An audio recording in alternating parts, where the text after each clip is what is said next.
ව්‍යාපාර සංවිධාන ක්‍රම කියන හතරවෙනි පාඩමේ අපි කිව්වා මේ පාඩම පුරාවට කතා කරන්නේ මේ මිනිස්සු ව්‍යාපාර කරන විවිධ ක්‍රම ගැන.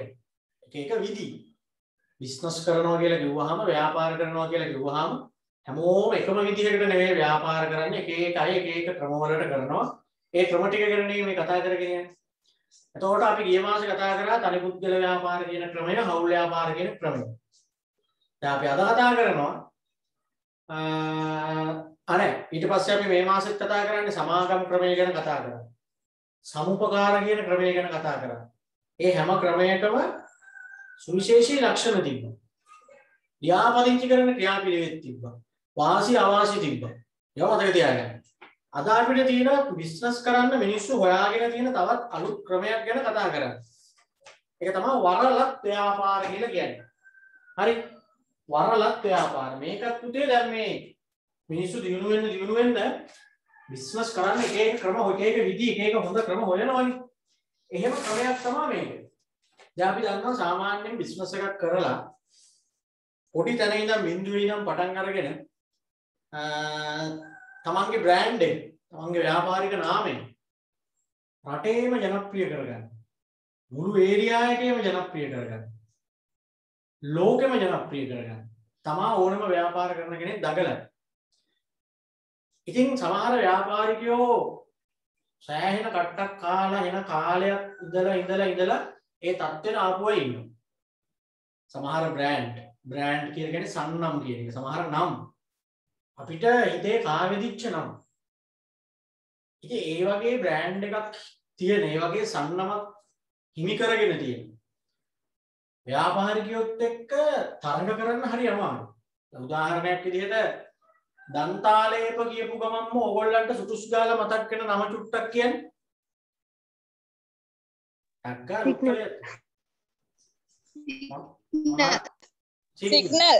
සිග්නල්. ඉතින් බලන්නකො පුතේ සිග්නල් කියන්නේ බහුජාතික සමාගමක බ්‍රෑන්ඩ් එකක් කියලා මම කිව්වේ ඔයගොල්ලන්ට. යුනිලිවර්ස් ලගේ ප්‍රොඩක්ට් එකක්. හැබැයි ඉතින් මේ නම මාර විදියට පොඩි අපි සිග්නල් කියන නම අඳුරගත්තේ ටීවී ඇඩ් එකකින් දැකලා නෙමෙයි. යන්තම් දත්මදින කාලේ ඉඳලා අපි දන්නවා සිග්නල් කිව්වහම දත්මදින දෙයක් කියලා. ඉතින් එතකොට ඒ වගේ නමක් එක්ක හරි අමාරුයිනේ හැප්පෙන්නේ. අන්න ඒ වගේ ජනප්‍රිය සන්නමක්, ජනප්‍රිය ලකුණක්. ජනප්‍රිය ලකුණක් කියන්නේ ලාංඡනය දැක්ක ගමන් හැමෝම දන්න ලාංඡනය. මොකක් හරි භාණ්ඩයකට අදාළව දෙන ලාංඡනයක් නේද? ඒ වගේ ජනප්‍රිය වෙච්ච නම් එක්ක, ලකුණු එක්ක, ලාංඡන එක්ක හැප්පෙන්න අමාරුයි. ඉතින් ඒ හින්දා ඔන්න හොයාගත්ත ක්‍රමයක් ඒ වගේ ව්‍යාපාරات එක්ක හැප්පෙන්න යන්නේ නැතුව, කියන්නේ ඒවත් එක්ක තරඟ කරන්න යන්නේ නැතුව තරඟ කරන්න අමාරුයිනේ. දැන් ලංකාවේ ලින්ක්ස් සුදන්ත කියයි සුපිරි විකී කියයි මොන දන්තාලේක තිබ්බත් අර සිග්නල් කියන බ්‍රෑන්ඩ් එකට ගහන්න බෑනේ යම. ගෙදර තියෙන සුදන්ත එක වුණාට ඒක අතේ තියාගෙන අපි ඒකට කියන්නේ සිග්නල් එක කියලා. ඒ මට්ටමට අපේ ඔළුවට ඒක දීලා නැති. ඉතින් අන්න ඒ හින්දා ඒ වගේ බ්‍රෑන්ඩ් එක තරඟ කරන්න යන ඒවාට වඩා හොඳයි අපි බැලුවා ඒ ජනප්‍රියත්වයෙන්, ඒ තියෙන ජනප්‍රියත්වයෙන් අපිට මොකක් හරි වාසියක් කරගන්න ක්‍රමයක් ගැන. කවුරු හරි ව්‍යාපාරිකයෙක් ඒ විදිහට ජනප්‍රිය නමක් ලාංඡනයක් එක්ක ඉන්නවා නම් එයාගේ ඒ තියෙන ජනප්‍රියත්වයෙන්ම අපිට වාසියක් ගන්න ක්‍රමයක්. අන්න එහෙම ක්‍රමයක් තමයි මේ වරලත් ව්‍යාපාර කියන ක්‍රමය. වරලත් කියන වචනේ හැදිලා තියෙන පුතේ අවසර ලත් කියන එක. වරලත්. එහෙම තමයි යන්නේ. අවසරයක් ලත් කියන අර්ථය උතන තියෙන්නේ. පේන්නේ නැහැ නේ හරියට චුට්ටක් ඉන්න.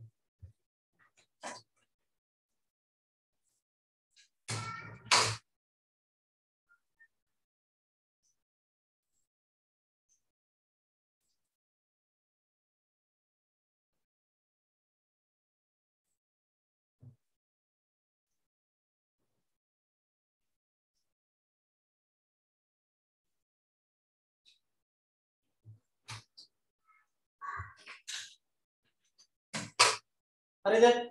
වරලත් කියන්නේ පුතේ අවසරයක් ලත් කියන අර්ථය. හරි? වරලත්. ඔතන උනේ මෙහිමයි. දැන් ඔන්න ව්‍යාපාරිකයෙක් ඉන්නවා ජනප්‍රිය නමක් එක්ක ලාංඡනයක් එක්ක මෙයා ව්‍යාපාරය කරගෙන යනවා. මේක කියලා හිතන්නකෝ ව්‍යාපාරය. මෙයාගේ ව්‍යාපාරය හැමෝම දන්න ලාංඡනයක්. අපි හිතමු මෙන්න මේක තමයි ලාංඡනය කියලා. හැමෝම දන්න ලාංඡනයක් මේක. මුළු රටම දන්න, එහෙම නැත්නම් ලෝකේ රටවල් ගණනාවක දන්න ලාංඡනයක් කියලා හිතන්න. ඒ වගේ ලාංඡනයක් හිමි ව්‍යාපාරිකයෙක් එක්ක තරඟ කරන්න යන්නේ නැතුව මෙන්න මෙහෙම ක්‍රමයක්. දැන් එක්කෙනෙක් ගිහින් අහනවා එයාගෙන් මෙහෙම. අවුරුදු ව්‍යාපාරිකයෙක් ගිහින් මෙයාගෙන් අහනවා ඔයාගේ භාණ්ඩ මට දෙන්න සල්ලි වලට. මම ඔයාගේ භාණ්ඩ සල්ලි වලට අරගෙන වෙන දිහාවක ගිහිල්ලා ඔයාගේ ලාංඡනයම පාවිච්චි කරලා විකුණන්නද කියලා අහනවා. මෙයාගෙන් ගිහින් අහනවා ඔයාගේ භාණ්ඩ මට දෙන්න සල්ලි වලට. මම සල්ලි දීලා ගන්නම්. මම වෙන ඒරියා එකකට ගිහිල්ලා එක්ක වෙන රටකට ගිහිල්ලා වෙන ප්‍රදේශයකට ගිහිල්ලා ඔයාගේ ලාංඡනය පාවිච්චි කරලම මම ඒවා විකුණන්නද කියලා අහනවා. අවසර ඉල්ලනවා. එතකොට මෙයා වැඩේට හා කිව්වොත් එහෙම එකපාරට හා කියන්නේ නැහැ ඉතින්. මේගොල්ලෝ ගිවිසුමක් ගහලා එක එක දෙපාර්ශවයට වෙන්න ඕනි දේවල් තියෙනවා. ඒක අපි පස්සේ කතා කරමු. මෙයා දැන් හා කිව්වා කියන්නකො. ඔන්න දැන් මෙයා ගිහිල්ලා එක්ක වෙන රටක වෙන ප්‍රදේශයක හරි පටන් ගන්නවා ව්‍යාපාරය. අර ලාංඡනයම තමයි එතකොට මෙයක් පාවිච්චි කරන්නේ. හරිද? එතකොට මේකට කියන්නේ පුතේ වරලත් ව්‍යාපාරයක් කියලා. වරලත් ව්‍යාපාරයක්. පැහැදිලිද? එතකොට ඒක වරලත් ව්‍යාපාරයක්. ඇයි මෙයාගෙන් අවසර අරගෙන ගිහිල්ලානේ පටන් ගන්න. මෙයාගේ ලාංඡනය පාවිච්චි කරන්නනේ මෙයා අවසර ඉල්ලුවේ. එතකොට මේක වරලත් ව්‍යාපාරයක් වෙනවා. එතකොට මෙයා කරන්නේ මෙයාගේ සල්ලි දීලා භාණ්ඩ අරගෙන ගිහිල්ලා ඒ ලාංඡනයම පාවිච්චි කරලා විකුණනවා. මෙයාගේ ලාංඡනයමයි මෙයාටත් තියෙන්නේ. එතකොට එකපාරට එහෙම තමන් ජනප්‍රිය කරගත්ත නමක් ලාංඡනයක් මේ කටවචනෙට සුදුසු ගාලා හා කියන්නේ නැහැ. දෙන්න අතර කිවිසුමක් ඇති වෙනවා. මෙයාට එකපාර ගාණක් දෙන්න ඕනි මෙයා.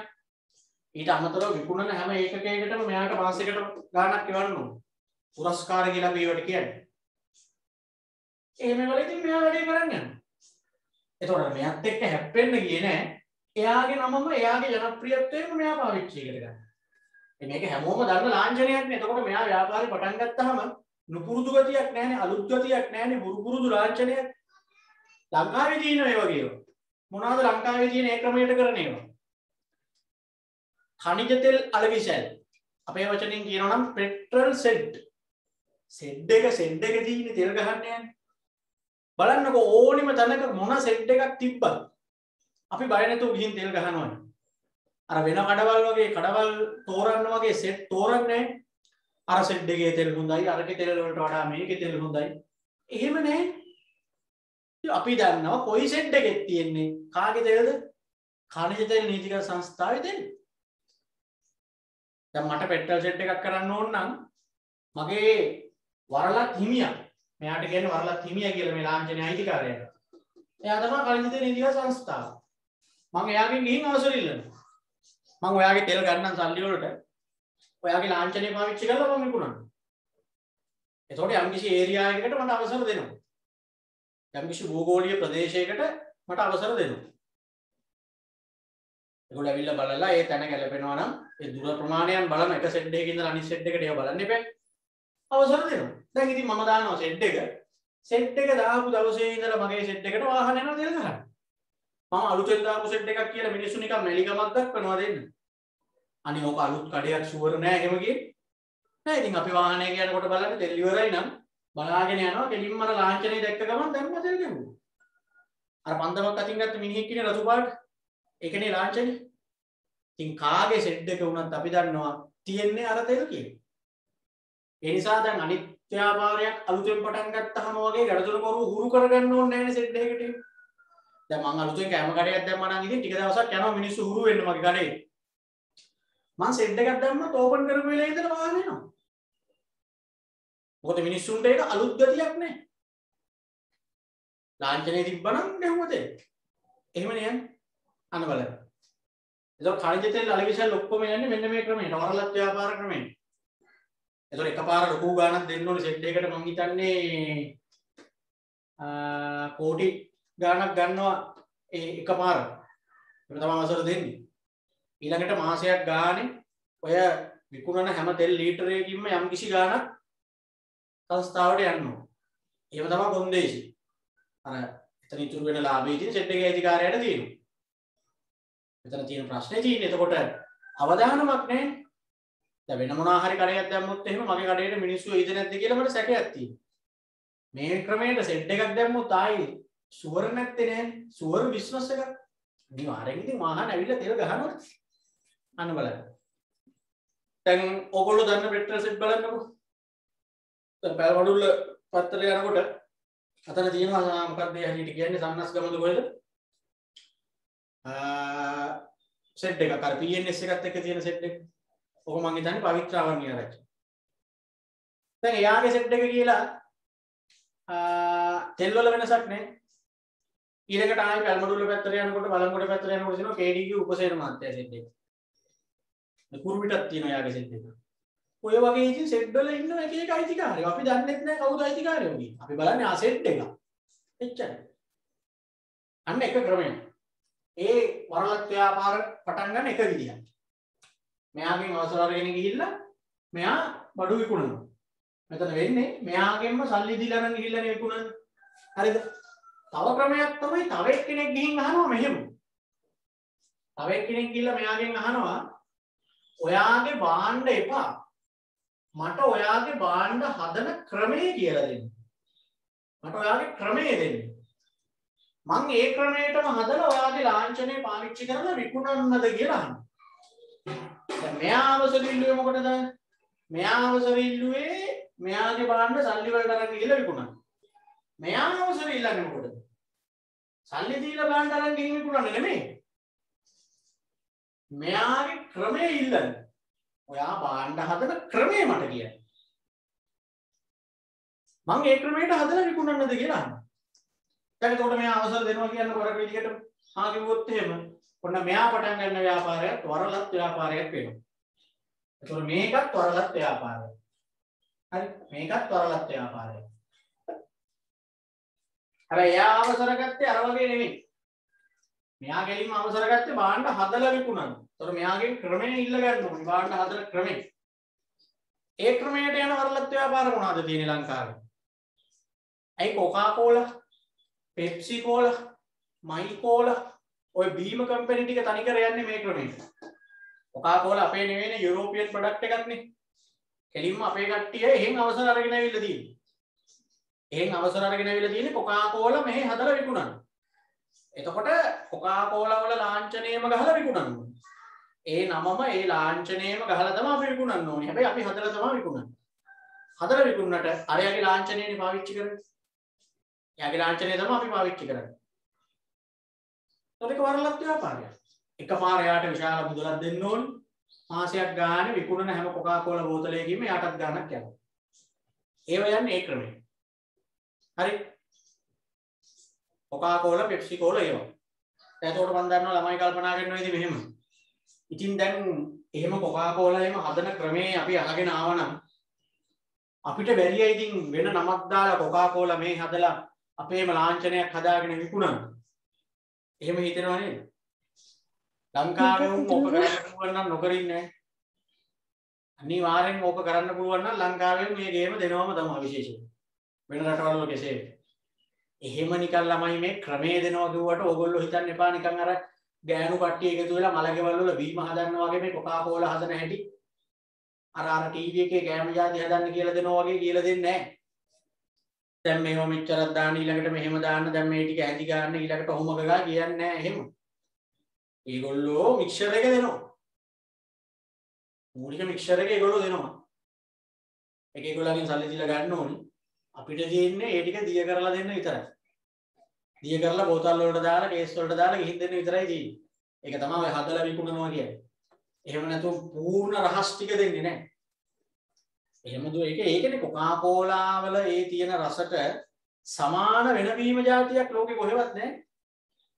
හැම දෙයකටම ආදේශක එනවනේ. මේ වගේ වෙන ඒවා එනවනේ. අනුකරණ. කොයිද කොකාකෝලා වලට පෙප්සි වලට අනුකරණ එන්නේ නැහැ. ඉන්න බෑ. මේ රහස් දෙන්නේ නැහැ. ඔය ලෝකයේ තියෙන ආරක්ෂිතම සේප්පු 10න් තුන්වෙනි සේප්පුවේ තමයිලු කොකාකෝලා වල මික්සර් එක හංගලා තියෙන්නේ. ප්‍රධාන රහස් වට්ටෝරු.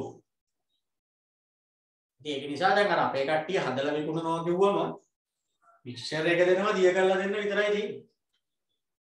හරිද? ඔන්න ඒකත් වරලත් ක්‍රමයට යන්නේ. හරිද? දෙකයි. තව එක්කෙනෙක් ගිහිල්ලා අවසර ඉල්ලනවා මෙහෙම. ඔයාගේ භාණ්ඩ ඔයාගේ ව්‍යාපාර ක්‍රමය. ඒ කියන්නේ සම්පූර්ණ ඔයාගේ ව්‍යාපාරේ වගේම එකක් මම කරන්නද කියලා අහන්න. භාණ්ඩත් එයාගේ වගේ.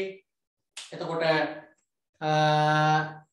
නමක් ලාංඡනෙත් එයාගේ ව්‍යාපාර ස්ථානයත් ඒ වගේම හදලා තනි කරම මේකේ පැටියෙක් වගේ කරන්නද කියලා ගිහින් අහන්න. අරකෙම පැටියෙක් විදියට මේ වගේම කරන්න අවසර ඉල්ලනවා. සම්පූර්ණ මුළු ක්‍රමයම එතකොට වරලත් හිමියාගේ වගේ තමයි යන්නේ. ඒකට මෙයා අවසර දුන්නොත්, හා කිව්වොත් ඒකත් වරලත් ව්‍යාපාරයක් වෙනවා. ලංකාවේ එහෙම ඒවත් තියෙනවා මොනවාද? ඒ ක්‍රමයට යන්නේව සම්නිකරම වරලත් හිමියාගේ ව්‍යාපාරය වගේම කරන්නේව. ඒ ක්‍රමයටම ඒ විදිහටම ඒ ගොඩනැගිලි ඒ වගේම ඒ මිල ගණන්ම එහෙම්ම කරන්නේව තියෙනවා මොනවාද? Pizza Hut, KFC, McDonald's ඒවා යන්නේ ඒ සිස්ටම් එක. Pizza Hut කිව්වහම ඔයා වෙන රටකට ගිය වෙලාවක පීසා එකක් කෑවත් පුතේ ඔය රසවල ටිකමයි තියෙන්නේ. ඔය මිල ගණන්මයි තියෙන්නේ. ඒ වගේ ඒ රටකට ගිහිල්ලා පීසා හට් එකකට ගියත් මේ වගේම තමයි. ලංකාවේ තියෙන පීසා හට් තියෙන KFC තියෙන්නේ ඒ වගේම තමයි. ඒ මුළු ක්‍රමයම යා දෙනවා. ව්‍යාපාරේ නිමාව පවා හදලා දෙනවා ඒගොල්ලෝ. තනි කරම අරක කෑල්ලක් විදිහට කරගෙන යනවා. දැන් ලංකාවේ KFC කරන්නේ කාගිල්ස්ලා.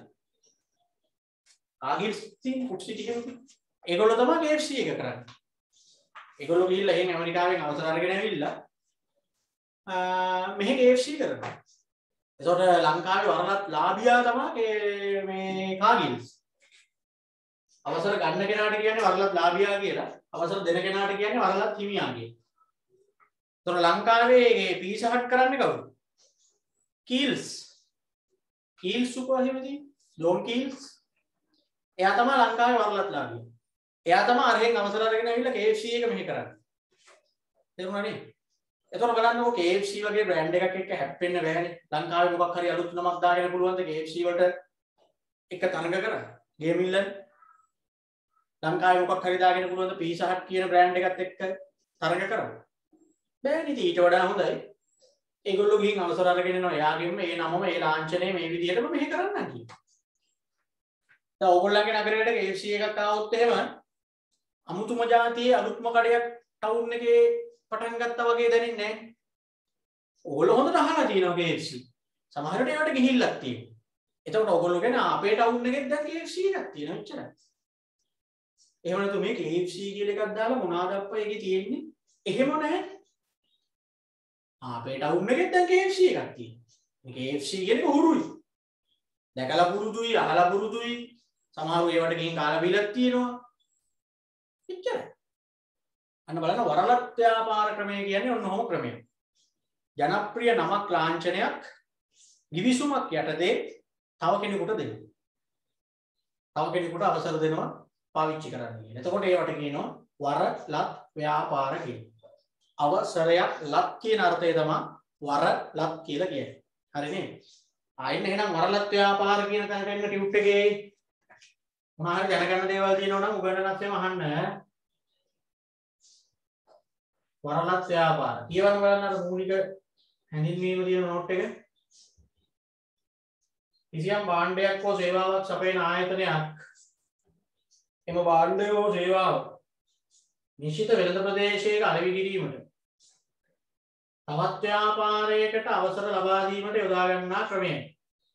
ඒකෙදි වෙන්නේ ජනප්‍රිය නමක් ලාංඡනයක් තියෙන ව්‍යාපාරයක් අවසර දෙනවා තව ව්‍යාපාරයකට ඒ නමයි ලාංඡනය පාවිච්චි කරන්න කියනවා. එතකොට ඒගොල්ලෝ ගිහින් ව්‍යාපාරයක් පටන් ගත්තාම ඒක වරලත් ව්‍යාපාරයක් වෙනවා. එතකොට ඔතන චරිත දෙකයි ඉන්නේ. මම ඉස්සෙල්ලා කිව්වා අවසර දෙන කෙනා කවුද? වරලත් හිමියා. අවසර ගන්න කෙනාට කියනවා වරලත් ලාභියා. එතකොට මේ දෙන්නා මේ බිස්නස් එක කරනකොට දෙන්න අතර ඇති කරගන්නවා පුතේ එකඟතාවය. එකඟතාවය කියන්නේ කිවිසුමක්. නැතුව මේ තමන් බොහොම අමාරුවෙන් ජනප්‍රිය කරගත්ත නමක් ලාංඡනයක් ආවට ගියාට තව කෙනෙකුට පාවිච්චි කරන්න අවසර දෙන්නේ නැහනේ. එතකොට මේ දෙන්න අතර ඇති කරගන්න එකඟතාවයට කියනවා වරලත් කිවිසුම කියන්නේ. හරි නේද? එහෙමනම් වරලත් කතන්දරේ හරි. වරලත් හිමියා කියන එක කියවන්නේ.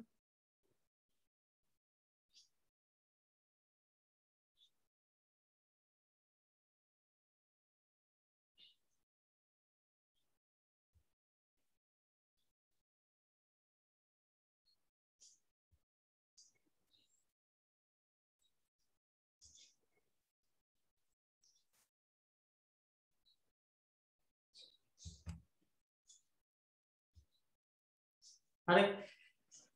ඔය තියෙන බ්‍රෑන්ඩ් වර්ග ඔයගොල්ලෝ දැකලා තියෙනවනේ. මේ ඔක්කොම වගේ අර Pizza Hut KFC යන ක්‍රමයට යන වරලත් ව්‍යාපාර. ඒ කොහේ හරි රටක තියෙන ඒවා ඒගොල්ලෝ කරන්නේ ඒගොල්ලන්ගෙන් ගිහිල්ලා අවසර අරගෙන ඇවිල්ලා මෙහෙ කරනවා ඒවා. ඒක අවසර දෙන කට්ටිය වරලත් හිමියා කියලා අපි කිව්වා. අවසර ගන්න කට්ටිය වරලත් ලාභියා. හරිනේ. වරලත් හිමියාව නිර්වචනය කරන්නේ කොහොමද බලන්න? වරලත් සමාගමේ වෙළඳ නාමයටදී භාණ්ඩ විකිණීමට වෙනත් ව්‍යාපාර වලට අවසර දෙන සමාගම. අවසර දෙන එක්කෙනාට කියනවා වරලත් හිමියා කියලා. අවසර ගන්න කෙනාට කියනවා වරලත් ලාභියා කියලා. එහෙමයි යන්නේ. හරිද? අවසර දෙන කෙනා වරලත් හිමියා. අවසර ගන්න කෙනා වරලත් ලාභියා. ඒ දෙනාව නිර්වචනය කරන්න එහෙම આવොත් ඒ විදිහටයි කරන්නේ. අවසර ලබා දෙන එක්කෙනා වරලත් හිමියා. අවසර ලබා ගන්න එක්කෙනා වරලත් ලාභියා.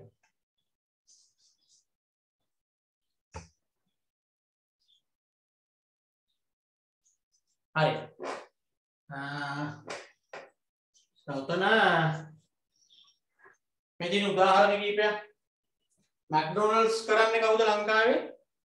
අබාන්ස්. KFC කරන්නේ කවුද? කාගිල්ස්. Pizza Hut කරන්නේ කීල්ස්. එතකොට මම ඔයගොල්ලන්ට කිව්වා දැන් මේ නිකන් ආවට ගියාට අවසර දෙන්නේ නැහැ මේ වෙලාවේදී. ගිවිසුමක් ගහලා තමයි අවසර දෙන්නේ. මොකද තමන්ගේ ජනප්‍රිය නමක් ලාංඡනයක් නේ. එහෙම එකපාරට තව කෙනෙකුට අවසර දෙන්නේ නැහැ ඒක පාවිච්චි කරන්න. මෙන්න මේ විදිහට ගිවිසුමක් ඇති කරගන්නවා. වරලත් ව්‍යාපාර ආරම්භ කිරීමේදී වරලත් ලාභියා හා වරලත් හිමියා අතර ඇතිවන ගිවිසුම වරලත් ගිවිසුම වේ. වරලත් ගිවිසුමක ඇතුළත් කරන කරුණු. දැන් මේ ගිවිසුමේ මොනවද අහනවා දාන කරුණු. දැන් දෙන්න අතරනේ ගිවිසුම ඇති වෙන්නේ. එක්කෙනෙක් ගිහින් අවසර ඉල්ලනවා. අනිත් එක්කෙනා දැන් අවසර දෙන්න බලාගෙන ඉන්නේ. ඒක දෙන්න අතරේ යම් එකගත්වයක්. කොන්දේසි දාලා ගිවිසුමක් හදනවා. ඒ ගිවිසුමේ මෙන්න මේවලු තියෙන්නේ. බලන්න මොනවද කියන්නේ? ව්‍යාපාරයේ පවත්වාගෙන යාමට දාලා නීති රීති. ව්‍යාපාරය දැන් කරගෙන යනකොට මොනවද අනුගමනය කරන්න ඕනේ නීති රීති කියලා මේකේ තියෙනවා. වරලත් හිමියා විසින් සපයන සේවා හා මූල්‍ය කොන්දේසි. මේ ගිවිසුමේදී එකග වෙනවා වරලත් හිමියා වරලත් ලාභියාට යම් යම් දේවල් දෙන්න. කියන්නේ මෙයා ඒ දෙන්නේ මොනවද කියලා ගිවිසුමේ දාන්නවා. ලබා දෙන පහසුකම් මොනවද? ඒ ටික. වරලත් ලාභියා විසින් ගෙවිය යුතු මූලික ගාස්තු. ගිවිසුමේම දාගන්න ඕනේ. මේ අවසරය ගන්නකොට එකපාර දෙන්න ඕනි ගන්න. දැන් නිකන් ආවට ගියාට දෙයිද අවසරය නෑනේ. ලොකු ගාණක් එයා එකපාර ඉල්ලනවා. මොකද එයා කාලයක් තිස්සේ බොහොම අමාරුවෙන් ජනප්‍රිය කරගත්තු ලාංඡනය. ව්‍යාපාරයක් මේ මට්ටමට ජනප්‍රිය වෙනවා කියන්නේ කොච්චර කාලයක් මහන්සි වෙලා කොච්චර කැපකිරීම කරලාද ඒ වගේ තමන්ගේ නම ඒ වගේ ලෝකෙටම ගෙනියන්න තත්වයකට හදාගන්න. දැන් KFC කියන ව්‍යාපාර වර්ගය ආරම්භ වෙන්නේ ඒ අයිතිකාරයා ගේ නම හාලන්. KFC ලාංඡනයේ ඉන්නේ අර 100 කෙනෙක්ගේ වගේ මූණක්. එයා තමයි හාලන් කියලා කියන්නේ. හරි. මම හිතන්නේ මේ ටියුබ් එකක දාලා තිබ්බද කොයිද KFC ලයි කතන්දර. මේ කෙනෙක් නෙමෙයි. හරි වේසායකට දෙවින්නේ. එතකොට ඒ මිනිස්සයා අවුරුදු 60 දී අවන්හල් විශේෂය පටන් ගන්න KFC කියන්නේ. එයාගේ තාත්තා පොඩි කාලෙම නැති වෙලා අම්මත් එක්ක තනියෙන් ජීවත් වෙලාදී ඒ ජීවත් වෙනකොට එයාට ඉස්කෝලේ යන්න වෙලා නැහැ. අම්මා රස්සාවට ගිහින් එනකන් එයා තමයි ගෙදර උයන පිහින වැඩ කරලා තියෙන්නේ. ඒ අතරේ තාත්තා ගාව තිබ්බ රහස් වට්ටෝරුවක්. එයාගේ තාත්තත් ඒ උයන ඒ වැඩ කරලා තියෙන්නේ. එයා ගාව තිබ්බ වට්ටෝරුවක් පාවිච්චි කරලා තමයි මෙයා මේ KFC fried chicken කියන එක හදන්නේ. fried chicken ඒක KFC fried chicken Kentucky fried chicken කියන එක තමයි KFC කියන්නේ. අර අමුතු crispy chicken කෑල්ලක් දෙන්නේ KFC වල. ඒක වෙන කාටවත් ඒ quality එකට හදන්න බෑනේ. ඒක අමුතු රහසක්. ඒක හදනවා යා. හදලා මෙයා මේක අවන්හල් වලට ගෙනියනවා විකුණන්න. අවන්හල් එකකින්වත් මෙයාගේ මේ නිෂ්පාදනය බාර ගන්න නැහැ. බෑ කියන්නේ. අවන්හල් කීයකින් මෙයාගේ නිෂ්පාදනය එපා කිව්වලුද? 1009කින් එපා කියලා තියෙනවා. මෙයාගේ මේ fried chicken කෑල්ල ප්‍රතික්ෂේප කරාලු අවන්හල් 1009කින්. ඊට පස්සේ තමයි යාගෙම කියලා අවන්හල් විශේෂයක් මෙයා පටන් අරගෙන අද KFC කියන නම ওই විදිහට තියෙනවා. ඒතර මිනිහා වැඩේ පටන් ගන්න අවුරුදු 60 දී. 60 මේ වගේ ජීවිත කතා වැඩිපුර අදාළ වෙන්නේ ඊළඟ පාඩමට.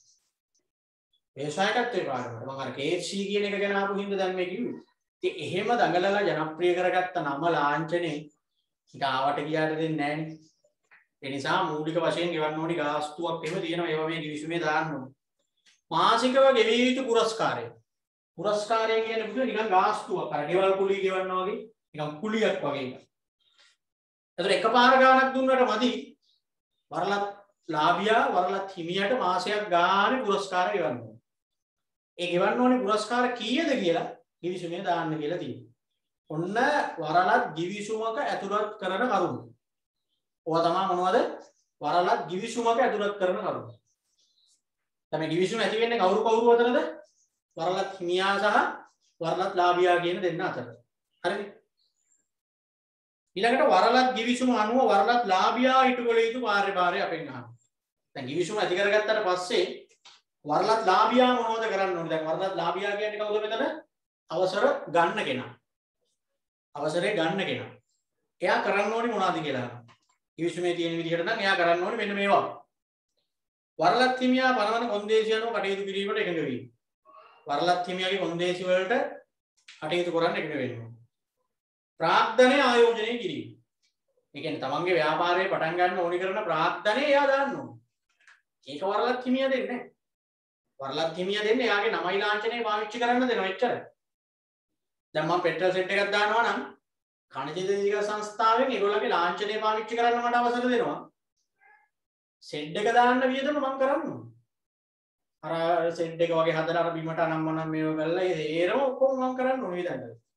ප්‍රාග්ධනය මම ආයෝජනය කරනවා. වරලත් හිමියාගෙන් හෝ ඔහු විසින් නිර්දේශ කරන ලද සපයුම්කරුවන්ගෙන් පමණක් භාණ්ඩ මිලදී ගැනීම. එකම වාක්‍යයක් තියෙන යට තියෙන ඉරි කැල කපා ගන්නයි හින්දා වරලත් හිමියාගෙන් හෝ ඔහු විසින් නිර්දේශ කරන ලද සපයුම්කරුවන්ගෙන් පමණක් භාණ්ඩ මිලදී ගැනීම. කොහොමද භාණ්ඩ ගන්න කියන්නේ? වරලත් හිමියාගෙන් විතරයි ගන්න ඕනි. එක්කෝ එයා කියන කෙනෙක්ගෙන් ගන්න ඕනි. දැන් උදාහරණයක් විදිහට දැන් මම කියවනේ ලංකාවේ KFC, McDonald's, Pizza Hut ඒවා ලංකාවේ කට්ටියනේ කරන්නේ කියන්නේ. අරයකින් අවසර අරගෙන ඇවිල්ලා. දැන් එහෙමයි කියලා දැන් ඔන්න KFC එකේ chicken මදි වෙලා. chicken ඉවරුණා කියලා ටක් ගාලා ටවුන් එකට දුවලා ළඟ තියෙන chicken hut එකකින් chicken ගෙනල්ලා හරියනවද? ඒවා රයිස් වර්ග නම් මනම් තියෙනවනේ. එතකොට රයිස් හදන්න හාල් ඕනි කියලා දුවලා ගිහින් ටක් ගාලා හාල් ටිකක් ගෙනල්ලා හරියනවද? එහෙම බෑ. එහෙම මේ අපිට ඕනි කඩවල් වලින් හාල් ගේන්න, chicken ගේන්න, කැරට් ගේන්න ගිහිල්ලා පොල් තෙල් ගේන්න එහෙම බෑ. වරලත් හිමියා නිර්දේශ කරන අය ඉන්නවා. එක්ක කෙලින්ම එයාගෙන්ම ගන්නවා. දැන් KFC වල chicken කෑල්ලේ අතුල් වෙන අර මික්සර් එක එහෙම ඉතින් ආරයම තමයි දෙන්නේ. ඒ කියන්නේ කොච්චර ඒවැ වැඩ කරන කෙනෙකුට උනත් ඒ ක්‍රිස්පි චිකන් එක ගෙදර හදාගන්න බැරි. ගෙදර හදාගන්න බෑ.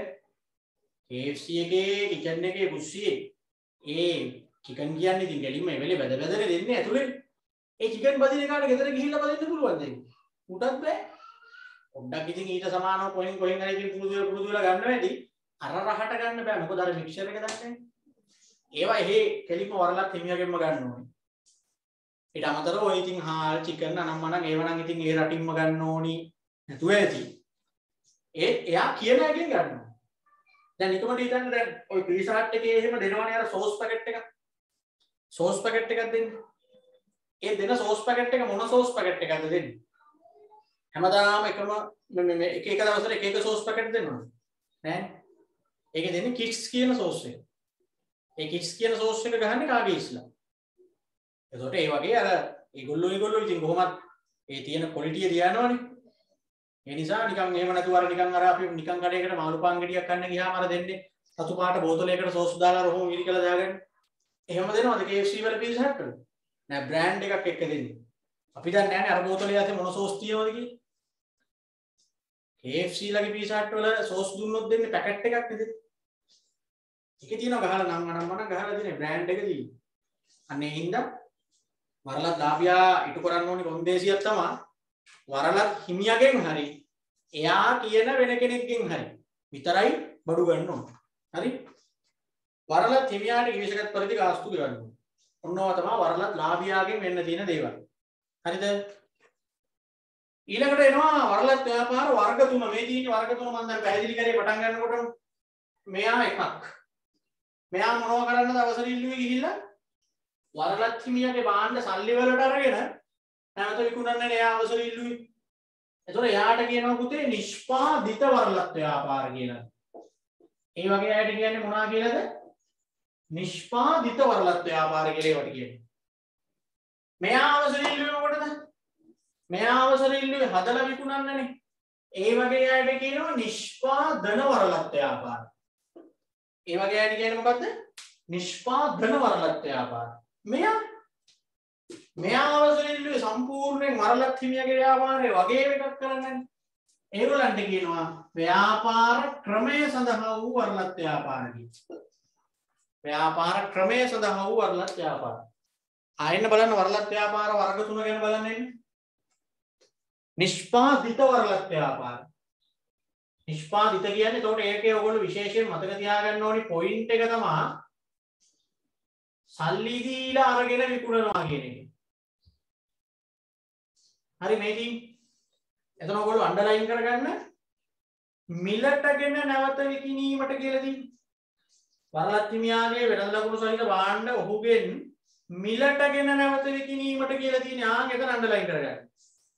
මිලටගෙන නැවත විකිණීමට වරලත් ලාභියාට අයිතිය පැවරෙන වරලත් ව්‍යාපාර නිෂ්පාදිත වරලත් ව්‍යාපාර වේ. මිලටගෙන නැවත විකිණීමට කියන එක අන්ඩර්ලයින් කරගන්න.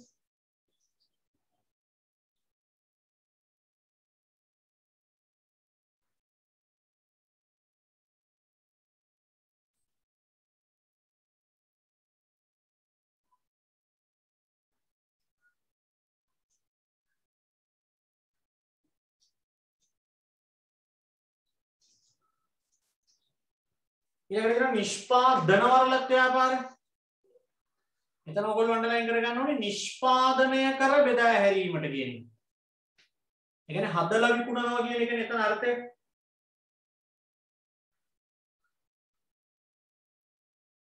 එතන අන්ඩර්ලයින් කරගන්න නිෂ්පාදනය කර බෙදා හැරීමට කියන වචනේ. නිෂ්පාදනය කර බෙදා හැරීමට. අනික නම් අන්ඩර්ලයින් කරගන්න දෙයක් නැහැ. එතන තනිකරම වරලත් හිමියාගේ ව්‍යාපාරේ වගේම එකක් කරන්නනේ වරලත් ලාභියා හදන්නේ. හරිනේ. හරි. ඊළඟට ඉතින් පුතේ වරලත් ව්‍යාපාර ගැන අහනවා නම් අහන්න තියෙන්නේ වරලත් ලාභියටයි වරලත් හිමියටයි මේ ක්‍රමය තුලින් අත්වන වාසි පැත්තයි අවාසි පැත්තයි. හරි. දැන් මෙතන සම්පූර්ණයෙන් ගත්තම චරිත දෙකක් ඉන්නවනේ. තමන්ගේ ජනප්‍රිය නම ලාංඡනේ පාවිච්චි කරන්න අවසර දෙන කෙනෙක් ඉන්නවා. එයා වරලත් හිමියා. ඊළඟට මේ නම ලාංඡනය පාවිච්චි කරන්න අවසර ගන්න කෙනෙක් ඉන්නවා. එයා වරලත් ලාභියා.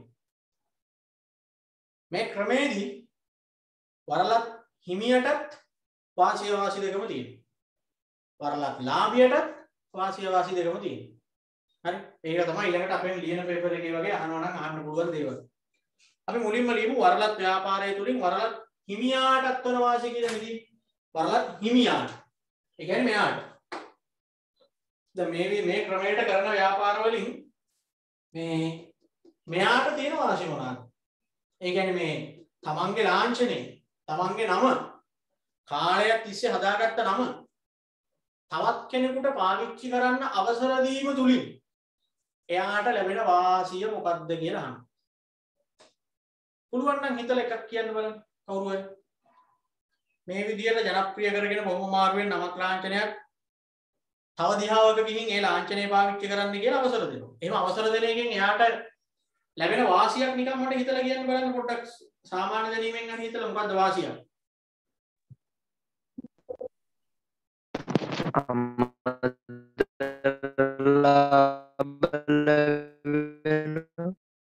ඇහුණා පුතේ සිග්නල් නැහැ කැඩි කැඩි එන්නේ. ප්‍රචාරණය කරන්න පුළුවන්. තමන්ගේ ව්‍යාපාරය තමන්ගේ වියදමක් නැතුව ප්‍රචාරණය වෙනවා. එහෙනම් ප්‍රචාරණ වියදම වරලත් ලාභීන් එක්ක බෙදිලා යනවා. ඒක හරියි. දැන් මෙයා කොහේ හරි ප්‍රධාන රටක එක රටකනේ දැන් එයා ඉන්නේ. දැන් මේ විදිහට රටක් ගානේ තමන්ගේ ලාංඡනය පාවිච්චි කරන්න කියලා අවසර දුන්නාම දැන් බලන්නකො KFC කිව්වහම Pizza Hut කිව්වහම දැන් මේ ලංකාවේ අපි හොඳට දන්න නමක් වෙලානේ. ඕක අපි දන්න නමක් උනේ ඒ රටේ KFC හින්දාද මේ රටේ KFC හින්දාද? මේ රටේ KFC හින්දා. එතකොට දැන් අපි කිව්වේ කාගිල්ස්ලානේ ඕක ඇවිල්ලා දැම්මේ මෙහෙ. ඒගොල්ලෝ ඒ විදිහට අවසර අරගෙන ඇවිල්ලා මෙහෙ පටන් ගත්තු නිසා KFC කියන ව්‍යාපාර වර්ගය ගැන අපිත් දැනගත්තා. අපිටත් පුරුදු වුණා. තව ලෝක රටවල් ගොඩ වෙනවා මේගොල්ලෝ. එතකොට වරලත් හිමියට තියෙන වාසිය තමයි තමන්ගේ ප්‍රචාරණ වියදම වරලත් ලාභීන් එක්ක බෙදිලා යනවා. කොහේ හරි රටක වරලත් ලාභියා ඒක ප්‍රචාරණය කරනකොට ඒක සමස්ත KFC ජාලයට වෙඩෙනවා. ඉන්දියාවේ KFC ඇඩ් එකක් ගියා කියන්නකො. අපි වෙන channel එකක් බල බල ඉන්න වෙලාවක. ඉතින් ඒ ඇඩ් එක යන්නේ KFC ගැන නම් ඒක අපිට පණිවිඩයක් දෙනවා. අපි දන්නවනේ KFC මෙහෙ තියෙනවනේ KFC. අන්නේ වාසිය තියෙනවා. ආයෙත් යන ප්‍රචාරණ වියදම වරලත් ලාභියා සමග බෙදී යාම. ලාභීන් සමග බෙදී යාම. ප්‍රචාරණ වියදම වරලත් ලාභීන් සමග බෙදී යාම. ප්‍රචාරණ වියදම වරලත් ලාභීන් සමග බෙදී යාම. ප්‍රචාරණ වියදම වරලත් ලාභීන් සමග බෙදී යාම.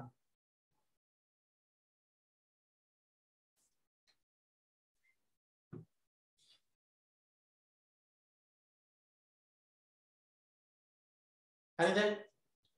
තව වාසියක් තමයි ලියන්න. තමාගේ ආයෝජනයක් නොමැතිව ඊළඟ එක ලියන්න තමාගේ ආයෝජනයක් නොමැතිව තමාගේ ආයෝජනයක් නොමැතිව තමාගේ ආයෝජනයක් නොමැතිව තමාගේ ආයෝජනයක් නොමැතිව ව්‍යාපාරයේ පුළුල් වීම. තමාගේ ආයෝජනයක් නොමැතිව ව්‍යාපාරයේ පුළුල් වීම. තමාගේ ආයෝජනයක් නොමැතිව ව්‍යාපාරයේ පුළුල් වීම. ඒ කියන්නේ දැන් මෙයා කීයක්වත් වියදම් කරන්න ඕනේ නැහැ. එයාගේ නමයි ලාංඡනේ පාවිච්චි කරන්න අවසර දෙන්න විතරනේ. එතකොට ලෝකේ හැමතැනම තමන්ගේ ව්‍යාපාරය ව්‍යාප්ත වෙලා යනවා. තව එකක් කියන්න. වරලත් ලාභීන්ගේ දක්ෂතාවලින් වරලත් ලාභීන්ගේ දක්ෂතාවලින් වරලත් ලාභීන්ගේ දක්ෂතාවලින් ප්‍රයෝජන ලැබීම. වරලත් ලාභීන්ගේ දක්ෂතාවලින් ප්‍රයෝජන ලැබීම. වරලත් ලාභීන්ගේ දක්ෂතාවලින් ප්‍රයෝජන ලැබීම. වරලත් ලාභීන්ගේ දක්ෂතාවලින් ප්‍රයෝජන ලැබීම. ඒ කියන්නේ පුතේ දැන් මේ විදිහට අවසර දෙන්න කියන්නකො කාට හරි. අවසර දුන්නාම සමහර විට දැන් මේ අවසර ගත්තු කෙනා මෙයාට වඩා දක්ෂයෙක් වෙන්න පුළුවන් බිස්නස් වලට. අපි දන්නේ නැහැ KFC එක එහෙ මොන තත්වයකද තියෙන්නේ කියලා. දැන් ලංකාවේ කරන්නේ කාගිල්ස්ලානේ ඕක. ඒක සමහර විට එහෙ ඉන්න වරලත් හිමියටත් වඩා බිස්නස් පැත්තෙන් මෙහෙ ඉන්න KFC මේ කාගිල්ස්ලා දක්ෂයි නම් ඒ වාසියත් මෙයාට නෑ. කවුරු දක්ෂ වුණත් අරයාගේ නමයි ලාංඡනේ නෑ. මේක වරලත් හිමියට තියෙන chance එකක්. Tamanට වඩා දක්ෂ වරලත් ලාභීන් ඉන්නවා. එතකොට ඒකෙනුත් Tamanගේ නම තමයි යන්නේ. ඊළඟට වරලත් ලාභීන් මගින් පෝෂණය වීම. තව වාසියක්. වරලත් ලාභීන් මගින් පෝෂණය වීම. වරලත් ලාභීන් මගින් පෝෂණය වීම. වරලත් ලාභීන් මගින් පෝෂණය වීම. ඒ මොකක්ද ඒක තමයි? ඒ කියන්නේ දැන් බැරි වෙලා හරි කොයි හරි රටක දැන් යාගේ රටේ එයාගේ මේ KFC කියන ව්‍යාපාරය වැටෙනවා කියලා හිතන්නකො. වෙන තරගකරුවෝ ඇවිල්ලා මොනවා හරි වෙලා එයාට දැන් තමන්ගේ මව් රටේ තියෙන බිස්නස් අඩු වෙනවා කියලා හිතන්නකො. ඒ වුණාට අනිත් රටවල් වල තියෙනවනේ බඩු. එතකොට ඒ වෑන් එන පුරස්කාර වලින් හරි එයාට ජීවත් වෙන්න පුළුවන්. ඒකයි පෝෂණය වෙනවා කියන්නේ. දැන් අපි හිතමුකෝ ඇමරිකාවේ තියෙනවා කොරෝනා උවදුර ලොකුවට. එතකොට ඔය KFC යනම්මනම් වහලානේ තියෙන්නේ. දැන් මෙහෙත් වහලානේ තිබ්බේ පහුගිය කාලේ. හිතන්නකෝ එහෙ වහලා තිබ්බට තව රටවල් 4-5 ඒව ඇරලා කියන්නේ. ඒවැ KFC යවන්න හරිය ටික වැඩ. තමන්ගේ මව් රටේ එක වහලා කොරෝනා හින්දා. තව රටවල් 10ක විතර කොරෝනා උදුර එහෙම ලොකුවට නැහැ. ඒක නිසා ඒවැ යනවා බිස්නස් එක. ඒවෙන් හරි සල්ලි එනවනේ. දැන් නිකන් කඩයක් කරන මිනිස්සෙක් තමන්ගේ කඩේ වහලා දාලා තිබ්බොත් ආයි දෙන්න වෙන කෙනෙක් නැහැ. අරවා එහෙම නැහැ. ඉතින් කොයි හරි රටවල් වල KFC බිස්නස් වෙනවනම් ඒවෙන් පුරස්කාර අරයට එනවා. ඔන්න පුතේ වරලත් හිමියට තියෙන වාසි. කියන්නේ අවසර දෙන කෙනාට තියෙන වාසි. හරිද? ඊළඟට අහනවා වරලත් ව්‍යාපාරය තුලින් වරලත් හිමියාට නෙමෙයි එතන ලාභියාට කරගන්න. දෙවෙනියටදී වරලත් ව්‍යාපාර තුලින් වරලත් ලාභියාට අත්වන වාසි කියලා දාගන්න. ලාභියාට කියලා දාගන්න. ඒ කියන්නේ දැන් කතා කරන්නේ පුතේ අර අවසර ගන්න කෙනාට. අර එකපාර ලොකු ගානකුත් දීලා මාසයක් ගානේ පුරස්කාරත් ගෙවන්න මේ විදිහට අවසර ගන්න කට්ටිය ඉන්නේ වරලත් ලාභීන් ඉන්නේ. ඒගොල්ලන්ට මොකක්ද අහනවා තියෙන වාසිය? බලන්න. වරලත් හිමියාගේ කීර්ති නාමයේ මත විශාල වෙළඳ පොළක් ලබාගත හැකි වීමන්නේ. හොඳ මාකට් එකක් හම්බ වෙනවනේ. අරයාගේ තියෙන නමත් එක්ක යාගේ තියෙන ජනප්‍රියත්වයත් එක්ක අපි ගිහිල්ලා දැන් වෙන ප්‍රදේශයක වෙන රටක මේක පටන් ගත්තාම අපිට ලොකු මාකට් එකක්. ලොකු මාකට් එකක් කියන්නේ පුතේ ගණදුණු කරුවෝ ගොඩක් සෙට් වෙනවා. එකා දෙන්න ගණදුණු කරුවෝ අහුලන්න දෙයක් නෑ. අපි පටන් ගන්නකොටම අපිට කස්ටමර්ස්ලා ටිකක් ටක් ගාලා සෙට් වෙනවා. අන්න ඒක වරලත් ලාභියාට තියෙන වාසියක්. මාකට් එක අල්ලගන්න දඟලන්න ඕනේ. දැන් අපි දන්නවා මොන විදිහේ බිස්නස් එකක් පටන් ගත්තත් මාකට් එකේ ටිකක් පැලවෙන්න කාලයක් ඉන්න බෑ. අට්ට කාගෙන පාඩු මිදගෙන ඉන්න බෑ පොඩ්ඩක් මේක අර අපි කියන්නේ ස්ථාවර කරගන්න. වරලත් ව්‍යාපාර ක්‍රමයේදී එහෙම ඕනේ නැහැ. ඇයි හැමෝම දන්න නමක් නේ. හැමෝම දන්න ලාංඡනයක් නේ. පටන් ගත්ත ගමන් හොඳට බිස්නස් තියෙනවා. අර මම කිව්ව පෙට්‍රල් සෙට් එකක් දැම්මහම අනිත් බිස්නස් එකක් පටන් ගත්තා වගේ නෙවෙයි ඕපන් කරපු වෙලේ ඉඳලා බිස්නස්. ඒ වාසිය තියෙනවා. අසාර්ථක වීමේ ප්‍රවණතාවය අඩු වීම. අසාර්ථක වෙන්නේ නෑම කියන්න බෑ. සෑහෙන අඩුයි ඉතින් අසාර්ථක වෙන සම්භාවිතාවය. ඇයි ඒ? ඇයි ඉතින් මේක ජනප්‍රිය නමක් ලාංඡනයක් නේ. බය නැතුව පටන් ගන්න හිටිය හැකි මිනිස්සු වෙනවා අනිවාර්යයෙන්. දැන් මං නිකන් කෑම කඩයක් දැම්මොත්, නිකන් මොකක් හරි කඩයක් දැම්මොත් වැහෙන්න ඉඩ තියෙනවා. බිස්නස් නැතුව වහලා දාන්න ඉඩ තියෙනවා. පෙට්‍රල් සෙට් එකක් දැම්මොත් ලේසියකට වහන්න වෙන්නේ නැහැ. බලන්න කොහෙද සෙට් එකක් දාලා ටික කාලයකින් වහලා දාපු එකක් ලේසියකට නෑනේ හොයාගන්න. ඒ බිස්නස් එනවනේ. ෂුවර්නේ. දැන් කෑම කඩයක් කවුරු හරි දැම්මොත් ඔන්න ටික දවසකින් වැහිලා. ඇඳුම් කඩයක් දැම්මොත් ඔන්න ටික දවසකින් වැහිලා. එහෙම ඕනි තරම් තියනවා දානවා ටික දවසකින් මාසෙන් දෙකකින් ඉවරයි. හැබැයි බලන්න KFC, Pizza Hut, එතකොට පෙට්‍රල් සෙට් වැහින්නේ නැහැ. ජනප්‍රිය වෙළඳ නාම නිසා ප්‍රචාරණය පහසුයි. අනික වරලත් ලාභියාටත් තියෙන වාසියක් තමයි ඇඩ් එක හරි ලේසි ප්‍රචාරණය කරන්න ලේසි. වරලත් හිමියාගේ කළමනාකරන පුහුණුව ලැබීම. අනිත් මේකේ අනිත් වාසිය තමයි මෙයා හැමදේම කියලා දෙනවනේ. නමයි ලාංඡනය විතරක් දීලා නිකන් ඉන්නේ නැහැ. එයා කළමනාකරන පුහුණුව එහෙම දෙනවා. ඔබ කියලා දෙනවා. වරලත් හිමියාගේ මුල්‍ය පහසුකම් ලැබීම. සමහරවිට ලෝන් පවා දෙනවා. අමුද්‍රව්‍ය යවම මිලකට ලබා ගත හැකි වෙයි. අනික තමයි වරලත් ලාභියාට එතකොට දැන් අර ඒවට ඕනි කරන අමුද්‍රව්‍ය එහෙම Tamanට කැමති තැන් වලින් ගන්න බෑනේ. වරලත් හිමියගෙන් හරි යා කියන කෙනකින් හරි එපා ගන්න. ඒතකොට ඉතින් ඒව අඩු මිලට වරලත් හිමියා දෙනවා.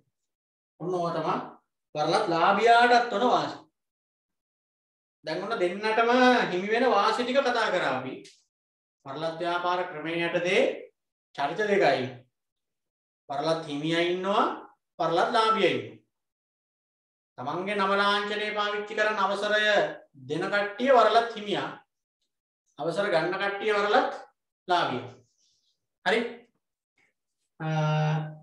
එතකොට මේ දෙන්නටම හිමි වෙන වාසිදායක තත්ත්වය දැන් අපි කතා කරා. බහුජාතික සමාගම් කියන්නේ මේවා නෙවෙයිද කියලා අහනවා නෑ නෑ. බහුජාතික සමාගම් කියන්නේ මේවා නෙවෙයි. ඒව ඇවිල්ලා රටවල් ගණනාවක ව්‍යාපාර කටයුතු කරන සමාගම් කියලානේ අපි කියන්නේ. මේකත් ටිකක් ඒ වගේ ඉතින් ඒ බහුජාතිකයේ ළමයි ඒගොල්ලොමනේ ඇවිල්ලා කරන්නේ. ඒ කියන්නේ දැන් යුනිලිවර්ස්ලා වගේ ගත්තාම ඒව මෙහෙ ඇවිල්ලා කරන්නේ ඒගොල්ලෝමයි. අපේ කාටවත් අවසර දෙන්නේ නැහැ ඒව මෙහෙ කරන්න කියලා. අපේ කට්ටිය වැඩට ගන්නවා. ඒ ආයතන වල ඒ ආරන්නේ ඒගොල්ලන්ගේම ශාඛා විදිහටනේ අනිත් රටවල් වල යන්නේ. එක රටක මහු ශාඛාව ඒව යටතේ පාලනය වෙන ඒවා තමයි රටවටේ ලෝකෙ වටේ තියෙන්නේ. බහුජාතික එහෙමයි. මේක එහෙම නැහැ. මේක කෙලින්ම වරලත් හිමියාගෙන් අවසරය අරගෙන ඇවිල්ලා මෙහෙ කවුරු හරි තමයි මෙහෙ කරන්නේ. ඒකයි දෙකේ වෙනස. අර අවසරය ගන්න ගාණක් ගෙවන්න ඕනි. ඊට අමතරව මාස ගානේ අරගෙන පුරස්කාර දෙන්න ඕනි එච්චරයි. ලාභය ගන්න අපේ කට්ටිය. දැන් මේ රටේ තියෙන KFC වලින් පීසක් වලින් එන ලාභෙ තියෙන්නේ. ඒක අපේ කට්ටිය ගන්නවා. අර යට පුරස්කාරය දෙනවා එච්චරයි. බහුජාතික එහෙම නැහැ. ඒගොල්ලෝ ඒ ලාභ ඔක්කොම අරන් යනවා. අපිට ඉතින් අපේ අය ඒවා වැඩට ගත්තොත් වැටුප් හම්බෙන්නේ මෙච්චරයි. සම්පූර්ණ දෙකක්. දැන් බහුජාතික සමාගම් වලට වඩා ජනප්‍රිය කොයිකද මේක? බහුජාතික ව්‍යාපාර වලට සමාගම් වලට වඩා වේගයෙන් ජනප්‍රිය වෙන්නේ මේක. වරලත් ව්‍යාපාර. ලේසි. අවසර දීලා නිකන් ඉන්නේ ඉතින්. හරි. ඔය දෙන්නටම තියෙන වාසිය දැන් කතා කරන්නේ. ඊළඟට අපි කතා කරනවා දෙන්නටම තියෙන අවාසි. වරලත් හිමියටයි ලාභියටයි දෙන්නටම අවාසි තියෙනවා ඉතින් මේකෙන්. දැන් ඔයා නිකන් හිතන්න දැන් මුලින්ම කතා කරන්නේ වරලත් හිමියට තියෙන අවාසි. දැන් මෙයා බොහොම මාරුවෙන් කාලයක් තිස්සේ මේ මහන්සි වෙලා ජනප්‍රිය කරගත්ත නම. ජනප්‍රිය කරගත්ත ලාංඡනය. මේක වෙන එකකට පාවිච්චි කරන්න කියලා අවසර දෙනවා. අවසර දුන්නාම මෙයාට අවාසිත් වෙන්න පුළුවන්. මොනවාද? ඇයි මේ වරලත් ලාභීන් හින්දා මෙයාගේ කීර්ති නාමය නැති වෙන්නත් පුළුවන්. දැන් අපි හිතමු ලංකාවේ කොහේ හරි KFC එකක මොකක් හරි කම්ප්ලේන්ට් එකක් එනවා කියලා. හරි. දැන් හිටපු ගමන් Facebook වල එහෙම තියෙන KFC එකෙන් ගෙනාපු චිකන් කෑල්ලක් අස්සේ පණුව ඉන්දියා එහෙම කියලා. ඒව නම් ඉතින් මඩ ප්‍රචාර වෙන්නේ නැහැ ඉතින්. බෙදපු චිකන් කෑල්ලක් අස්සේ කොහොමද පණ තියෙන පණුව ඉන්න පුළුවන් ඉතින් ඒ චිකන් කෑල්ල කොහේ හරි තියලා නරක වෙනකන් හිටියොත් කොහොමත් පණුව එනවා. එහෙම නැතු මේ කන්න දෙන එකේ පණුව හිටියයි කියන එක විශ්වාස කරන්න බෑනේ ළම. නිකන් චිකන් එකේ පණුව හිටියනම් තෙලේ දාලා බදිනකොට ඌ පණ පිටින් ඉන්නනම් ඌ පණුවෙක් නෙවෙයි දෙයියෙක් වෙන්න බෑ. පණුව නෙමෙයි එහෙනම් පණුව වේශයෙන් ඉන්න දෙයියෙක් වෙන්න ඕනේ එහෙම හිටියද? බැදපු එකක් හරි දැන් ගෙදර වුණත් ඉතින් මොනවා හරි මස් ජාතියක් හදලා කොහේ හරි දාලා තියන්නකො දවස් 3ක් විතර. එතකොට පණුව ගහනවා. එහෙම නැතු මේ KFC ලා වගේ අය එහෙම මේ පොඩි දෙයකින් තමන්ගේ කීර්ති නාමය නැති කරගන්නේ නෑනේ. ඔයා නිකන් මඩ. හරි දැන් ඇත්තටම එහෙම වුණොත් KFC එකේ කාලා කවුරු හරි මැරිලා. බලනකොට මේ චිකන් කෑල්ල මොනවා හරි තිබ්බා ඒක ආසාදනය වෙලා ඔන්න ඔප්පු වෙනවා. එහෙම වුණොත් නැති වෙන්නේ ලංකාවේ KFC නම විතරක් නෙමෙයි ලෝකෙම KFC කියන බ්‍රෑන්ඩ් එකට ඒක හානියක් වෙනවා. ඇයි Facebook නම්මනම් වල දැම්මම ඕවා ලෝකෙම යනවා. ඉතින් ඒක නිසා අන්තිමට තමන් අර අමාරුවෙන් ජනප්‍රිය කරගත්ත එක අර වරලත් ලාභීන් හින්දා නැති වෙලා යන්නත් පුළුවන්. ඒ අවාසිය තියෙනවා. එහෙනම් ලියන්න අපි ලියන්නේ වරලත් ලාභියා හිමියාට තියෙන අවාසිය. ලියන්න වරලත් ලාභීන්ගේ අහිතකර ක්‍රියා නිසා වරලත් ලාභීන්ගේ අහිතකර ක්‍රියා නිසා වරලත් ලාභීන්ගේ අහිතකර ක්‍රියා නිසා වරලත් ලාභීන්ගේ අහිතකර ක්‍රියා නිසා වරලත් ලාභීන්ගේ අහිතකර ක්‍රියා නිසා කීර්ති නාමයට හානි සිදුවීම කීර්ති නාමයට හානි සිදුවීම කීර්ති නාමයට හානි සිදුවීම කීර්ති නාමයට හානි සිදුවීම. කීර්ති නාමයට හානි සිදුවීම.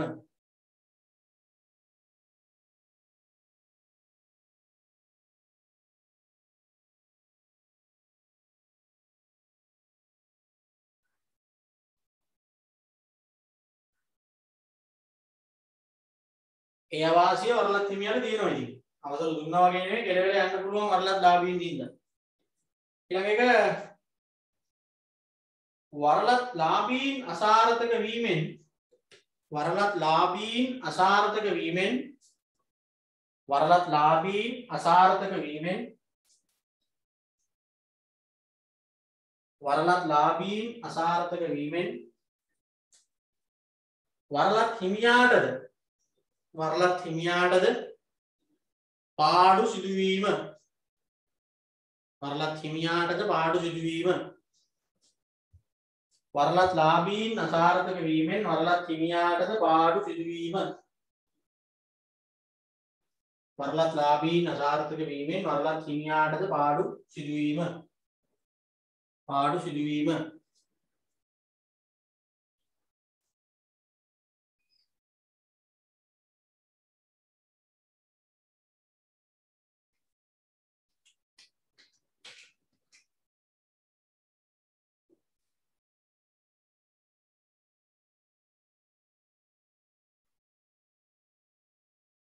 හරිද? ඒකේ තව අවාසියක්. ඒ කියන්නේ ඉතින් දැන් වරලත් ලාභීන් ලාභ ලබන්නේ පුතේ මෙයාට පුරස්කාර ලැබෙන්නේ. ලාභ ලැබෙන්න තමයි ඒ ලැබෙන ලාභයෙන් කොටසක් මෙයාට යන්නේ පුරස්කාරය හැටියට. ඉතින් වරලත් ලාභීන් ටික පාඩු ලබනවා කියන්නේ අරයටත් පාඩු. ලැබෙන පුරස්කාරය අඩු වෙනවා. ඊළඟට තව එකක් ලියන්න. වරලත් ලාභීන් උපයන ලාභයෙන් වරලත් ලාභීන් උපයන ලාභයෙන් වරලත් ලාභීන් උපයන ලාභයෙන් වැඩි කොටසක් වරලත් ලාභීන් උපයන ලාභයෙන් වැඩි කොටසක් ඔවුන් විසින්ම රඳවා ගැනීම. ඔවුන් විසින්ම රඳවා ගැනීම. ඔවුන් විසින්ම රඳවා ගැනීම. ඔවුන් විසින්ම රඳවා ගැනීම. ඔවුන් විසින්ම රඳවා ගැනීම. ඔවුන් විසින්ම රඳවා ගැනීම. ඒ කියන්නේ දැන් අර බහුජාතිකව ගෙනෙන්නේ දැන් ඒගොල්ලෝ අවසර දුන්නාම මෙහෙනේ කට්ටියනේ වැඩේ කරන්නේ. එතකොට ඉතින් අපි දන්නවනේ ලංකාවේ හැටි. පොල්වත්තක් අරගෙන වත්තවාරය බලා ගන්න කියලා ගෙට දුන්නොත් ඌගානක් තියාගෙන වත්ය අයිතිකාරයට කොහොමද දෙන්නේ? ඒ වත්තක් බලා ගන්න දුන්නොත් වත්ය අයිතිකාරය ගානක් ගන්නවනේ. බස් එකක් දුන්නොත් ඩ්‍රයිවර් කොන්දොස්තරුයි හම්බ කරන තේසතුම ගිහින් අයිතිකාරයට දෙන්නේ නැහැ නේ. උන්දන්න කීයක් හරි මාටිය ගහ ගන්නවමනේ. කඩයක් දාලා වෙන එකට පාර දුන්නොත් ඌ කීයක් හරි මාටිය ගහනවම තමයි. ඒක ලංකාවේ ආවේනික පුරුද්දක් නේ. ඉතින් එහෙම එකේ ඔයා හිතන්නේ මේ අර අවසර අරගෙන ඇවිල්ලා මෙහෙ කරන වරලත් ව්‍යාපාර හම්බෙන ලාභ ගාන්ට ගණන් බලලා පුරස්කාර යවනවා ඇද්ද? ආයේ ගොඩක් මේ වරලත් හිමියන්ට අවාසිය තියෙනවා. වරලත් ලාභීන් හම්බෙන ලාභේ හරියට දෙන්නේ නැහැ. අඩු කරලා පෙන්නලා පුරස්කාර අඩුවෙන් එවනවා. එහෙම කේස් තියෙනවා ඉතින්. ඒක ලංකාවේ ග්‍රාම සේවකෙක් ඉඳලා ජනාධිපති දක්වා හැමෝටම පුරුදු වෙච්ච වැඩේනේ. පාරක් හදන්න දුන්නොත් එක එක ගානක් තියාගෙන ඉන්නේ අන්තිමට පාර හදන්න ඉතුරු ටිකේ. අමාත්‍යාංශයක මොකට හරි සල්ලි පාස් වුණොත් ඒකෙන් ටිකක් ඒ ඉන්නේ උන් ටික තියාගන්නවා. එහෙම වෙනවා. ඔන්න වරලත් හිමියට තියෙන අවාසිය. ඒ වගේම වරලත් ලාභියාට තියෙන අවාසියක් තියෙනවා. මොනවාද අවාසිය?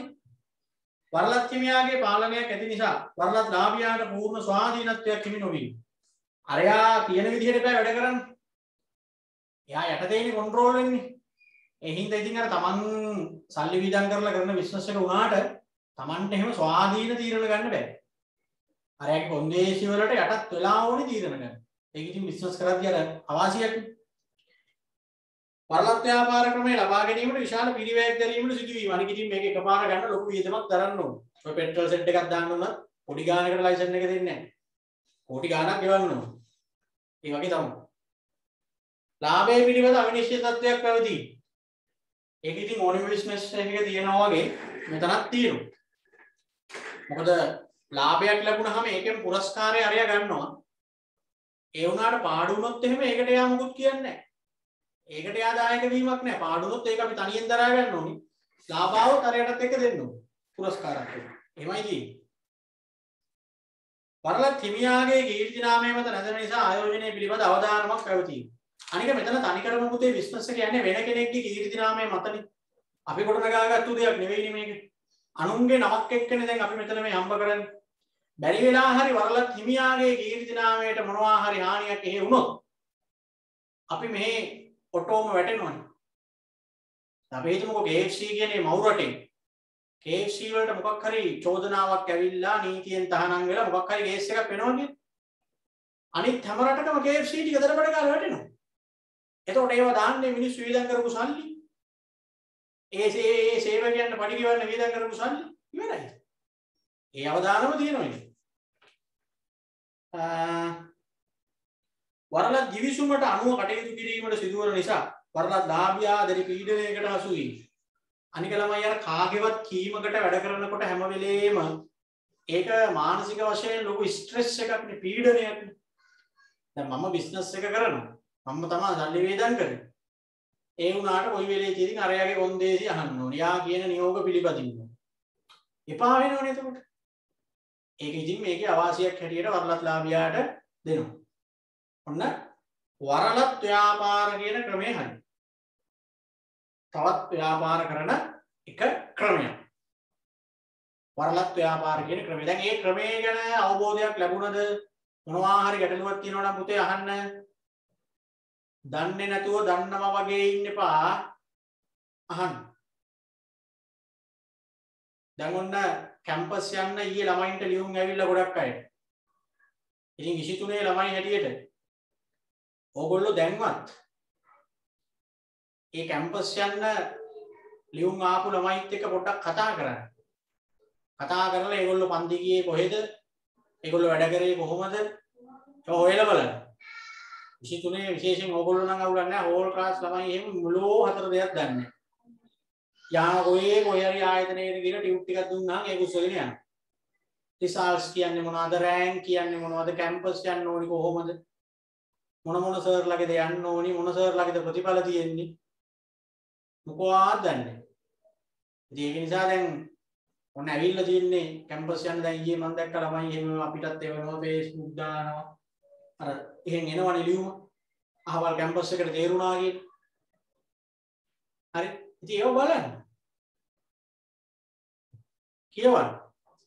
ඒ ළමයිත් එක්ක ඒ ළමයිගේ කතා කරන්න. ඔයගොල්ලෝ හරියාකාර උපදේශයක් අපක්ෂපාතීව දෙනවා නම් දෙන්නේ ඒගොල්ලෝ විතරයි. අපක්ෂපාතීව මොකද ඒගොල්ලන්ට අපිත් එක්ක කිසිම පෞද්ගලික බැඳීම් නැහැ ගුරුවරුත් එක්ක. ඔයා යන්නේ අහවල් සර්ගේ කිව්වහම ඒ ළමයා කෙලින්ම හොඳයිද නැද්ද කියලා කියනවා. මොකද ගුරුවරුත් එක්ක පෞද්ගලික තරහකුත් නැහැ ළමයින්ට. පෞද්ගලික යොදෙයකුත් නැහැ. හරියට තේරෙන උගන්නන එක ගාවට ගිහලා ඉගෙන ගන්නනේ ළමයින්ට ඕනේ.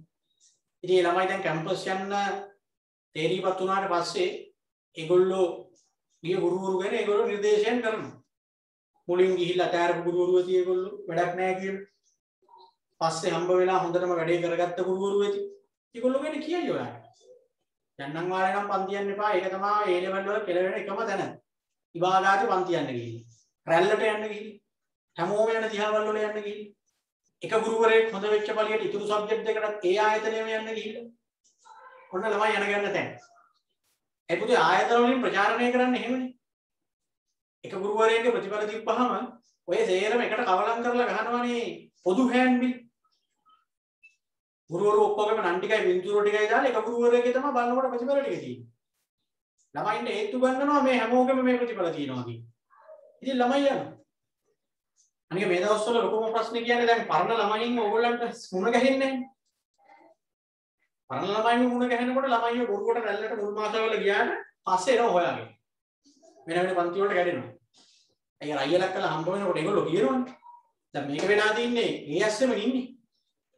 ඔය හරි ආයතනයකින් එක වෙදෙට ටියුට් ටික එනවා. එක ඔයගොල්ලෝ ගිහිල්ලා අරන් එනවා. වෙන ගුරුවරු ගැන හොයන්නේ නැහැ. තව විකල්ප ගැන බලන්නේවත් නැහැ. තේරුණා හෝ නැතා හෝ හේ අහගෙන ඉන්නවා. එහෙම එපා හොඳට හොයලා යන්න. විෂයන් තුනට ගැළපෙනම ගුරුවරු තුන් දෙනෙක් තෝරගත්තොත් තමයි මේ ගේම ලස්සනට ගහන්න පුළුවන්. නිකන් ඔහේ පන්ති කරන්නම් වාලේ පන්ති කරන මෙලෝ රිසල්ට් එකක් ඉතිහාසයේ පුරාවට රිසල්ට් ෂීට් එකක් ගහලා නැති කැම්පස් යන ළමයි 20ක්වත් නැති එහෙම පන්ති වල ගිහිල්ලා නම් රිසල්ට් එකක් දාන්න බෑ. හරි. ඔන්න එහෙමනම් වරලත් ව්‍යාපාර කියන ක්‍රමය ඉවරයි. වරලත් ව්‍යාපාර කියන ක්‍රමය ඉවරයි. දැන් බලන්න අපි ව්‍යාපාර සංවිධාන ක්‍රම ගණනාවක් මේ වෙනකොට කතා කරා. මොනවද ක්‍රම? අනිකුත්ගල ව්‍යාපාර ක්‍රමය හරි සරලයි. හවුල් ව්‍යාපාර ක්‍රමය. සංස්ථාපිත සමාගම් ක්‍රමය. සමුපකාර කියන ක්‍රමය. වරලත් ව්‍යාපාර කියන ක්‍රමය. හරි පහක් කතා කරා. තව තියෙනවා ව්‍යාපාර කරන ක්‍රමයක්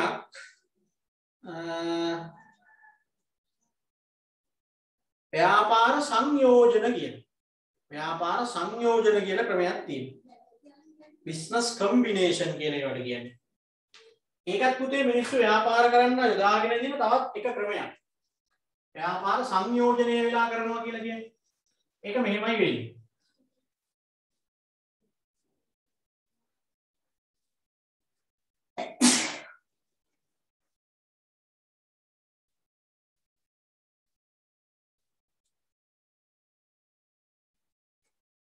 හරි. ව්‍යාපාර සංයෝජන.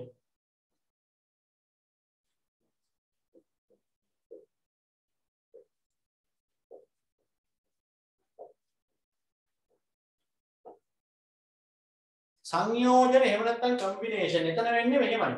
දැන් ඔය සමහර ව්‍යාපාර තියෙන්නේ පුතේ දැන් වෙන වෙනම ව්‍යාපාර විදිහට සමහර ව්‍යාපාර කරනවානේ. එහෙම කරනකොට දැන් ඔන්න අපිට පේනවා දැන් ඔයගොල්ලෝ දැකලා ඉන්න සමහර විට ඔන්න තේ කඩවල් දෙකක්. එකක් මෙතන එකක් තව අඩි 10ක් විතර එහෙන් අනික. එළවලු කඩවල් දෙකක්. ඔය වගේ එහෙම ලොකු තරගයක් තියෙනවානේ හැම තැනම ව්‍යාපාරවල. දැන් සමහර ව්‍යාපාර වලට වෙන්නේ එකිනෙකා තරග කරගන්න ගියාම සෙට් එකම එකපාර වැටෙනවා. අපි හිතමු තුන් දෙනෙක් කියලා. ඒ දෙන්නට දෙන්න තරග කරගන්න ගිහිල්ලා දෙන්නම වැටෙනවා.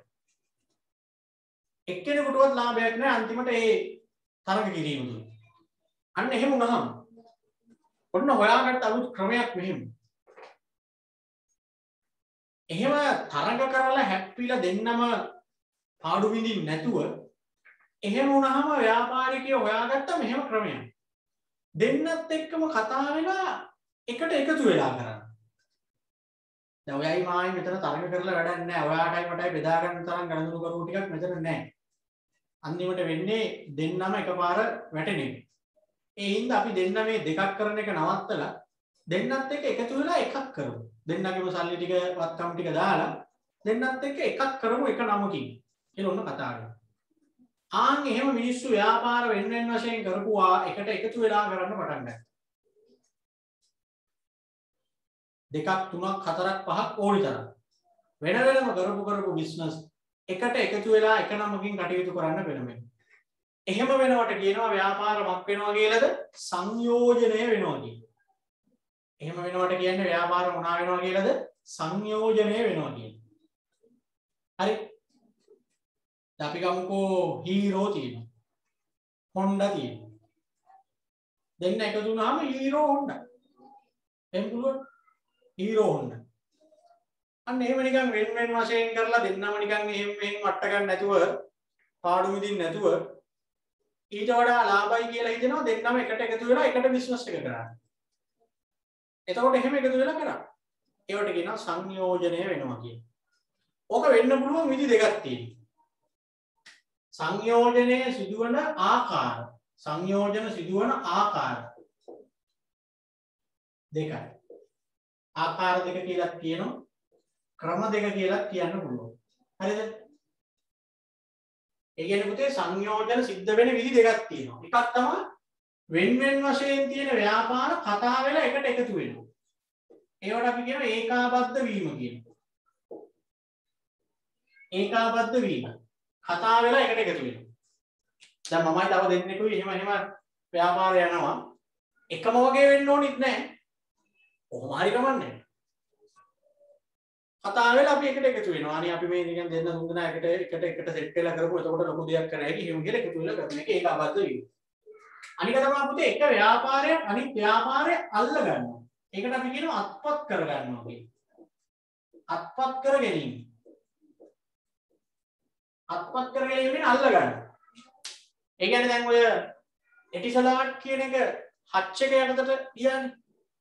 හච් එකෙන් එටිසලාට් එක ගත්තා. හරිද? ඒක අත්පත් කර ගැනීමක් එතකොට. එතකොට ඔඩෙල් එක අයිතිය ගියා කාටද? soft logic ලට. දැන් ඔඩෙල් කියලා රෙදි කඩයක් තියෙනවා. ගණන් රෙදි තියෙන්නේ. ඒක නම ඔඩෙල් වුණාට දැන් අයිතිය තියෙන්නේ soft logic ලට. අන්න ඒ වගේ. ඒක අල්ල ගන්නවා කියලා ඒකට අපි කියන්නේ. ඒක ඉතින් කැමැත්තෙන්ම වෙනවා කියන්න බෑ. ඉතින් එක ව්‍යාපාරයක් ගේම් ගහලා ප්ලෑන් ගහලා කොහොම හරි අනිත් ව්‍යාපාරය අල්ල ගන්න. අල්ල ගන්නවා කියන්නේ මේ තුවක්කු පෙන්නලා බලහත්කාරයෙන් අල්ල ගන්න එක නෙමෙයි. සාමාන්‍ය සමාගම් වල වැඩි කොටස් ප්‍රමාණයක් අයිති වුණා නම් අල්ලගත්තා වෙනවනේ. එක සමාගම තව සමාගමක ෂෙයාර්ස් වලින් කොටස් වලින් භාගයටත් වඩා අරගන්න. එතකොට නිකම්ම ඉතින් වැඩි කොටස් අයිති තියෙන්නේ 150කට වඩා තියෙන වෙන කම්පැනි එකකට. එතකොට නිකම්ම අරයට අයිති වෙන්නේ. සූක්ෂමව කරන්නේ ඉතින් එමින් සැරේ ගේ වට කරලා ඒ ගන්නට වැඩි කොටස් ප්‍රමාණය එක පැත්තකට ගන්නවා. ගත්ත ගමන් ඉතින් 150කට වඩා බලය ගියහම අයිතිය එතකොට නිකන් අල්ලගත්තා වෙනවා. එහෙම අල්ල ගන්නත් පුළුවන්. කතා කරලා එකට එකතු වෙන්නත් පුළුවන්. ඒ කොහොම වුණත් වෙන වශයෙන් තිබ්බ ව්‍යාපාර එකට එකතු වෙනවා නම් ඒවට අපි කියන්නේ ව්‍යාපාරමක් වෙනවා කියලාද සංයෝජනය වෙනවා කියන්නේ. වෙන වශයෙන් තිබ්බ ව්‍යාපාර එකට එකතු වෙනවා නම් ඒකට කියනවා ව්‍යාපාර සංයෝජන වීම. කම්බිනේෂන් කියන්නේ. හරි බලන්න. ව්‍යාපාර සංයෝජනය වී කටයුතු කිරීම ව්‍යාපාර ශ්‍රේෂ්ඨයේ ප්‍රවණතාවයේදී සමාගම් දෙකක් හෝ කීපයක් එකට එකතු වී කටයුතු කිරීම ව්‍යාපාර සංයෝජන ලෙස හැඳින්විය හැකියි. සංයෝජන සිදුවන ප්‍රධාන ආකාර කියලා දෙකක් තියෙනවා. ඒකාබද්ධ වීම, අත්පත් කර ගැනීම. ඒකාබද්ධ වෙනවා කියන්නේ කැමැත්තෙන් එකතු වෙන එකනේ. බලන්න ඒක කොහොමද වෙන්නේ කියලා. මෙහිදී වෙන්න පැවති ව්‍යාපාර දෙකක් හෝ කීපයක් තනි ඒකකයක් බවට පරිවර්තනය වේ. ඒකාබද්ධ වීම දෙආකාරයකින් සිදු කළ හැකියි. ඒ කැමැත්තෙන් එකතු වෙනවා කියන එකත් දෙවිධයකට වෙන්න පුළුවන්. දැන් ඒකාබද්ධ වෙනවා කියන එකනේ කැමැත්තෙන් එකතු වෙනවා කියලා කියන්නේ. ඒ කැමැත්තෙන් එකතු වෙනවා කියන එකත් දෙවිධයකට වෙන්න පුළුවන්. මොකද්ද දෙවිධය? සංයෝජනය වෙන ව්‍යාපාර දෙකෙන් එකක් අනිත් ව්‍යාපාරයේ වත්කම් හා බරකම් මිලට ගැනීම. එහෙම නැත්නම් පෙර පැවති ව්‍යාපාර ආයතන දෙකම අවසන් කොට නව ව්‍යාපාර ආයතනයක් ලෙස කටයුතු කිරීම. ඒ කියන්නේ වෙන වශයෙන් කරපු දෙක නවත්තලා තනි එකක් විදිහට කරත් හරි. නැත්නම් එක්කෙනෙක් අනිත් එක්කෙනාගේ වත්කම් ටිකයි වගකීම් ටිකයි සල්ලි දීලා ගත්තත් හරි. ඒතර ඔයගොල්ලෝ හිතන්න එපා ඉතින් එක්කෙනෙක් අනිත් එක්කෙනාගේ වත්කම් ටිකයි වගකීම් ටිකයි සල්ලි දීලා ගත්තාම ඒක අත්පත් කර ගැනීමක් වෙනවනේ. එතන කොහොමද කැමැත්තෙන් එකතු වුණා වෙන්නේ? එහෙම හිතනවද? නෑ කැමැත්තෙන් එකතු වීමක් තමයි. එක්කෙනෙක් අනිත් එක්කෙනාගේ වත්කම් සහ බැරකම් සල්ලි දීලා ගන්නවා. මිනිහෙක්ගේ වත්කම් ගන්න පුළුවන්ද බලන්න? දැන් කැමැත්තෙන් ගන්න. දැන් හිතන්න අධ්‍යාපන ආයතන දෙකක්. එතකොට එකක් මගේ කියලා හිතන්නකො. මම අනිත් එක්කෙනාට කියනවා දැන් ඔයත් ඔතන ආයතනයක් කරනවා මාත් මෙතන ආයතනයක් කරනවා. අපි ආයතන දෙකකට බෙදා ගන්න තරම් ලොකු ළමයි සංඛ්‍යාවක් වෙන්නේ නැහැනේ. ඒ හින්දා අපි දෙන්නම එකතු වෙලා එක ආයතනයක් විදිහට කරමු. ඔයාගේ තියෙන හෝල් ටිකටයි ඩිස්කවුන්ට් ටිකටයි මම සල්ලි දෙන්නම්. ඔයත් එන්න මේකට අපි දෙන්නත් එක කරමු. එක නමක් දාගෙන කරමු. එහෙම නෙවෙන්නේ. ඒක අල්ලගත්ත වෙන්නේ නැහැ. වත්කම් වගකීම් දෙන්නේ කැමැත්තෙන්. අල්ලගත්ත වෙන්නේ කොටස් ගත්තා. 150කට වඩා කොටස් ටික ගත්තොත් වෙන කවුරු හරි කම්පැනියකින් ඒක අල්ලගත්ත වෙනවා. හරි? ඒ නිසා ඒකාබද්ධ කිරීමේ ක්‍රම දෙක පටල ගන්න එපා අත්පත් කර ගැනීමත් එක්ක. ඒකාබද්ධ වෙනවා කියන්නේ පුතේ කොහොමද කැමැත්තෙන් එකතු වෙනවා. ඒ කැමැත්තෙන් එකතු වෙන්න පුළුවන් විදි දෙකක් තමයි දීලා තියෙන්නේ. දෙන්නත් එක කතා වෙලා දෙකක් කරන එක නවත්තලා එකක් කර හැකි. එක්ක එක්කෙනෙක් අනිත් එක්කෙනාගේ තියෙන වත්කම් ටිකට සල්ලි දෙනවා. ඊට පස්සේ දෙන්නත් එක එකක් කරනවා. එහෙම පුළුවන්. අත්පත් කර ගැනීම කියන්නේ අල්ලගන්නේ. සාමාන්‍ය කොටස් වලින් 150කට වඩා ගත්තු ගමන් අල්ලගත්ත වෙනවා. එක් සමාගමක් විසින් තවත් සමාගමකට සාමාන්‍ය කොටස් ප්‍රමාණයෙන් වැඩි ප්‍රමාණයක් මිලට ගැනීම මින් අදහස් වෙයි. එවිට කොටස් මිලට ගන්නා සමාගමට පාලන බලය හිමි වෙයි. එතකොට කෙලින්ම කොටස් ටික ගත්ත කෙනාට පාලන බලය හම්බ වෙනවා. හරි. ඒකාබද්ධ වීම හෝ අත්පත් කර ගැනීම මගින් සිදුවන සංයෝජන ප්‍රධාන ආකාර තුනකට සිදුවේ. දැන් මේ ඇවිල්ලා සංයෝජන සිදුවන ආකාර දෙක. ක්‍රම දෙක. හරිද? සංයෝජන සිදුවන ප්‍රධාන විදි දෙක. නෙවෙයි. ඊළඟට තියෙනවා සංයෝජන වර්ග කියලා තුනක්. දැන් ඔය කියන ක්‍රම දෙකෙන් මොන ක්‍රමයකට හරි කමන්නේ එකතු වෙනවනේ දැන්. ඔය කියන ක්‍රම දෙකෙන් මොන ක්‍රමයකට හරි කමන්නේ නැහැ. දැන් මෙන්න වශයෙන් තිබ්බ ව්‍යාපාර එකතු වෙනවනේ. එකතු වුණාට පස්සේ අපි බලනවා මේ එකතු වෙලා තියෙන්නේ මොන විදිහේ ව්‍යාපාරද කියලා. මේකට එකතු වෙලා තියෙන්නේ මේකට සෙට් වෙලා තියෙන්නේ මොන විදිහේ ව්‍යාපාරද කියලා බලනවා. බලලා අපි සංයෝජන වර්ග තුනක් මෙතෙන්දී හඳුනා ගන්නවා. හරිද? සමහර විට එකතු වෙලා තියෙන්නේ පුතේ මෙන්න මෙහෙම ව්‍යාපාර දෙකක්. කොහොමද දෙකක්ද? එකම දේ කරන ව්‍යාපාර දෙකක්. එකම දේ කරන ව්‍යාපාර එකට එකතු වුණොත් මොනවා කරන ව්‍යාපාරද? එකම දේ කරන ව්‍යාපාර. එකට එකතු වුණොත් අපි ඒවට කියනවා තිරස් සංයෝජන. තිරස් සංයෝජන. මොන වගේ ව්‍යාපාර එකතු වුණාමද එහෙම කියන්නේ? එකම දේ කරන ව්‍යාපාර. ඔයා නිකන් හිතන්න මංචි එකයි මැනිබන් එකයි එකතු වෙනවා.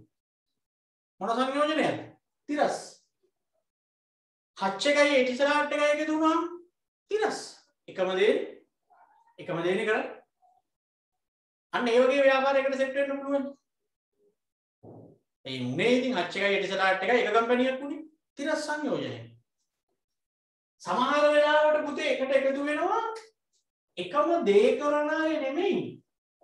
එකම දාමයක කටයුතු කරන අය. එකම දාමයක ඉන්න අය. එකට එකතු වෙන්න පුළුවන්. ඒ මොකද එකම දාමයක ඉන්නවා කියන්නේ? එකම දාමය කියන්නේ පුතේ එකම දේ නෙමෙයි කරන්නේ. හැබැයි ව්‍යාපාර ක්‍රියාවලිය තුල යම් සම්බන්ධතාවයක් තියෙනවා ඒ දෙකොල්ලෝ අතර. දැන් මෙහෙම හිතන්න මම දැව විකුණනවා. මගේ බිස්නස් එක තමයි මොකද්ද? දැව විකුණනවා. ලීමෝලක් තියෙනවා කියලා හිතන්න. දැව විකුණනවා. ඔයා ලීබඩු හදන ව්‍යාපාරිකයෙක්. මම මොකෙද්ද? දැව විකුණන ව්‍යාපාරිකයෙක්. ඔයා ලීබඩු හදන ව්‍යාපාරිකයෙක්. අපි දෙන්න අඳුරන්නේවත් නැහැ කියලා හිතන්නකෝ. හැබැයි අපි දෙන්න කරන්නේ බිස්නස් දෙකක් වුණාට එක දාමයක අපි දෙන්න ඉන්නේ. දැව විකුණන අය හින්දා තමයි ලීබඩු හදන අය රැකෙන්නේ. අපි දෙන්න අතර පෞද්ගලික සම්බන්ධතාවක් තිබුණාට අපි දෙන්නගේ ව්‍යාපාර දෙක අතරේ සම්බන්ධයක් තියෙනවා. අපි එක දාමයකින්. අන්න අපි දෙන්න වගේ දෙන්නෙක් එකට එකතු වෙනවා. ඒ කියන්නේ දැව විකුණන කෙනෙකුයි ලීබඩු හදන කෙනෙකුයි එකතු වෙනවා. දෙන්න එකම දේද කරන්නේ? එකම දේ නෙමෙයිනේ කරන්නේ. අන්න එහෙම දෙන්නෙක් එකතු වුණොත් අපි ඒවට කියනවා සිරස් සංයෝජන. සිරස්. එකම දාමයක ඉන්න කට්ටිය එකට එකතු වෙනවා නම් ඒවට කියන්නේ මොනවාද? සිරස් සංයෝජන. එකම දේ කරන කට්ටිය එකට එකතු වෙනවා නම් ඒවට කියනවා තිරස්. එකම දාමයක කටයුතු කරන අය ඉන්නවා නම් ඒවට කියනවා සිරස්. හරිද? බේකරියකුයි ආපන ශාලාවකුයි එකට එකතු වෙලා. මොකක්ද එකතු වෙලා තියෙන්නේ? බේකරියකුයි ආපන ශාලාවකුයි. බේකරිය කරන්නේ කෑම හදනවා. ආපන ශාලාවේ කරන්නේ කෑම විකුණනවා. එහෙම දෙන්නෙක් එකට එකතු වෙනවා. එතකොට ඒවට කියන්නේ මොනවද කියලාද? සිරස් සංයෝජන. එකම දාමයකනේ. හරි. කිසිම සම්බන්ධයක් නැති කට්ටිය එකට එකතු වෙනවා නම් පුතේ අපි ඒවට කියනවා විෂම සංයෝජන. විෂම සංයෝජන. සම්බන්ධතාවයක් කොහෙන්වත් නැහැ. සම්බන්ධයක් කොහෙන්වත් නැති ව්‍යාපාරයකට එකතු වෙන්න පුළුවන්. දැන් soft logic එකෙන් උඩෙල් එක ගත්තේ. සම්බන්ධයක් නැහැ නේ උඩෙල් එකේ ඉතින් soft logic එකේ තියෙනවා යුනියනේව. හැබැයි ඉතින් අන්තිමට උඩෙල් කියන එකත් අරයම ගත්තා. ඒතකොට ඒ වගේ ඒවා කියන්නේ විෂම සංයෝජන. සම්බන්ධයක් නැහැ. තේරුණාද? එහෙනම් ඒ ඇවිල්ලා මොනවද මේ සංයෝජන වර්ග තුන? සිරස් තිරස් සිරස් විෂම. එකම දේ කරන කට්ටිය එකට එකතු වුණොත් තිරස්. එකම දාමයක ඉන්න කට්ටිය එකට එකතු වුණොත් සිරස්. කිසිම සම්බන්ධයක් නැති කට්ටිය එකට එකතු වුණොත් විෂම. එහෙමයි යන්නේ. තිරස් සිරස් විෂම. සංයෝජන වර්ග තුන. ළමයින්ට උතන පැටලෙන කේස් එක තමයි සංයෝජනය වෙන ක්‍රම දෙකයි සංයෝජන වර්ග තුනයි ඔයගොල්ලෝ පටලනවා. සංයෝජන සිදුවන ක්‍රම ලියන්න කිව්වහම මේවා ලියනවා. මේවා ලියන්න එපා ක්‍රම ලියන්න කිව්වහම. ක්‍රම දෙකයි තියෙන්නේ. ඒකාබද්ධ වීම සහ අත්පත් කර ගැනීම. මේ ඇවිල්ලා මොනවාද? මේ සංයෝජන වර්ග. මේ ඇවිල්ලා සංයෝජන වර්ග තුන. හරි? ආයෙත් බලන්න සංයෝජන වර්ග වලට එක සමාන ව්‍යාපාර කටයුතු වල ඉදිරි සිටින සමාගම් දෙකක් හෝ කීපයක් ඒකාබද්ධ වීම තිරස් සංයෝජන වේ. එකම දේ කරන ව්‍යාපාරයකට එකතු වෙලා ඉන්නවා නම් ඒවට කියනවා තිරස් සංයෝජනලු. උදාහරණ සපත්තු නිෂ්පාදන ආයතන දෙකක් සංයෝජනය වීම. ඒ නිකන් උදාහරණයක්. ඇත්තටම උදාහරණයක් දීලා තියෙනවා තමයි MBSL Saving Bank Limited එකයි Merchant Bank of Sri Lanka PLC එකයි MBSL Financial Service Limited එකයි තුනම එකතු වෙලා අලුතෙන් පටන් ගත්තා Merchant Bank of Sri Lanka and Finance කියලා. යාර පටපාඩම් කරගන්න එපා. යාර උදාහරණයක්. එකම දේ කරන කට්ටිය මේ විදිහට එකට එකතු වෙනවා. ඊළඟට උදාහරණයක් තමයි Microsoft ආයතනය Nokia company software අංශය ගත්තා. ඒ Nokia එකේ software හදන අංශය Microsoft එකෙන් ගත්තා. ඒක දැන් දෙකම එකට යන්නේ වැඩි. හරි. එයාලා තිරස් සංයෝජන එකම දෙන්නේ දෙන්නම කර කර හිටියේ. තව එකක් තමයි Union Assurance එකයි Asian Alliance එකයි එකතු වෙලා Fairfast Insurance කියලා යනවා. මේවා ප්‍රායෝගික ලෝකේ අපිට දකින්න තියෙන ඇත්ත උදාහරණ මොනවටද? තිරස් සංයෝජන වලට. හරි. ඊළඟ සිරස් සංයෝජන. සිරස් කියන එක මම කිව්වේ එකම දේ නෙමෙයි එකම දාමයක කියලා මතක තියාගන්න කියලා. එකම දේ නෙමෙයි එකම දාමයක. කිසියම් නිෂ්පාදිතයක යෙදෙන ව්‍යාපාර දාමේ විවිධ අවස්ථාවල යෙදී සිටින සමාගම් කිහිපයක් ඒකාබද්ධ වීම සිරස් සංයෝජන වේ. සපත්තු නිෂ්පාදන ආයතනයක් හම් නිෂ්පාදනය කරන සමාගමක් හා සපත්තු අලෙවි කරන සමාගමක් එකට එකතු වීම. එතන ළමයි එකම දේ නෙමෙයි වෙන්නේ එකම දාමයක ඉන්න කට්ටිය තමයි එතන එකට එකතු වෙන්නේ. හරි.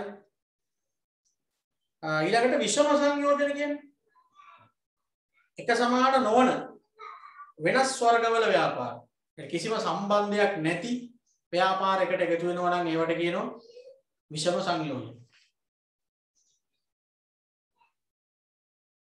ඔයදී පල්ලෙහා උදාහරණ ටිකක් දෙන්න කොට දීලා පල්ලෙහා අතට එනකොට දව සපයන්නා ඉන්නවා.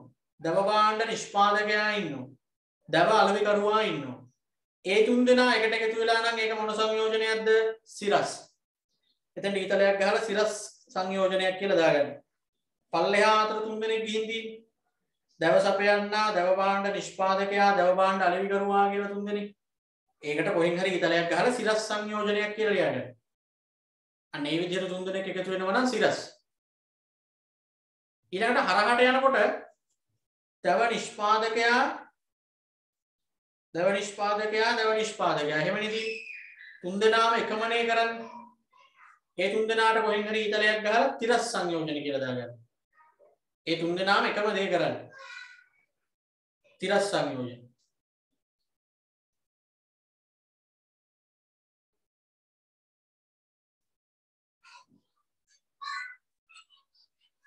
ඊළඟට බලන්න බේකරි නිෂ්පාදකයයි දව භාණ්ඩ අලෙවිකරුවයි දෙන්නෙක් එකතු වෙලා තියෙන්නේ. කිසිම සම්බන්ධයක් නැහැ. ඒවට කියනවා විෂම සංයෝජන. විෂම සංයෝජන. විෂම සංයෝජන. විෂම සංයෝජන.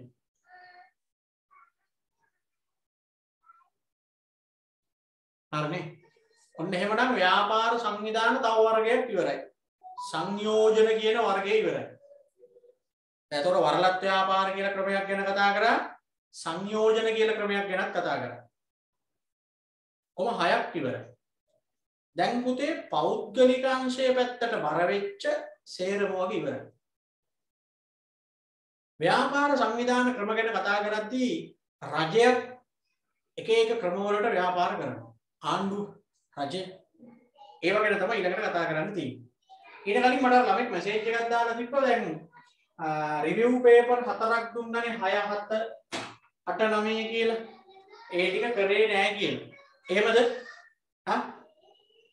ඔය ගිය මාසේ දුන්න රිවිව් පේපර් 4ක් තියෙනවා. ඒ 4 කරේ නෑ කියලා කිව්ව ඇත්තද? උත්තරයක් දෙන්න ගාලා. මොකක් හරි පේපර් 4ක් තියෙනවද කරන්න?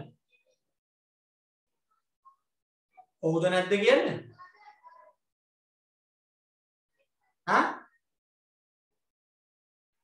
කලේ නෑනේ. අන්නේ පේපර් 4 බලන්න 4න් එකක්වත් කරලා නැද්ද? පොඩක් ගන්න ඒ ටික පොඩ්ඩක් හොයලා බලන්න. ඒ ටික ගන්න. ඒ කියන්නේ දැන් ගිය මාසේ අර තනි පුද්ගල ව්‍යාපාරයි හවුල් ව්‍යාපාරයි ටියුට් එක දෙනකොට පේපර් 4ක් දුන්නා. අන්නේ පේපර් 4 අර දවස ගානේ කරන්න පේපර් 4 එක මම නොකලේ ඒකේ තිබ්බ ව්‍යාපාර සංවිධාන වල ප්‍රශ්න. ඒ දැන් පාඩම දැන් ටික එරුනේ. ඊට ටුට්ටක් ගන්න. Daily paper.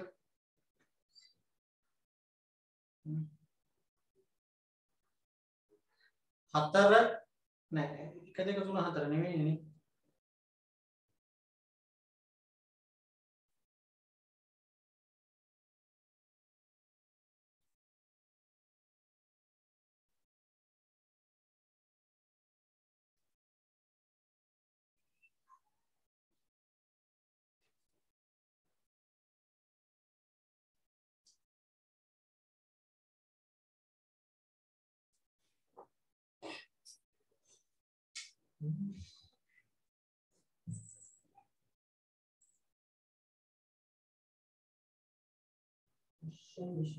හත අට නවයේ තියෙන්නේ දැන් මෙතන මොනවද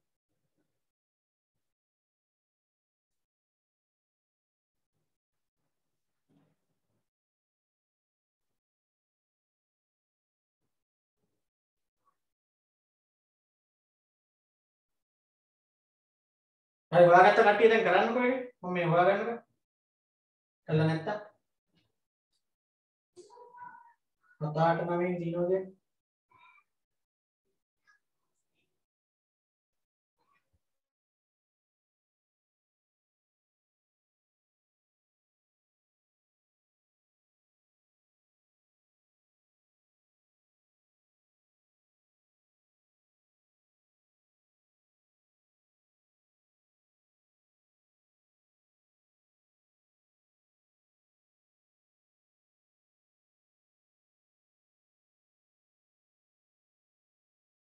බද්ධ ව්‍යාපාර කියන එක පුතේ ඕගොල්ලන්ට නෑ.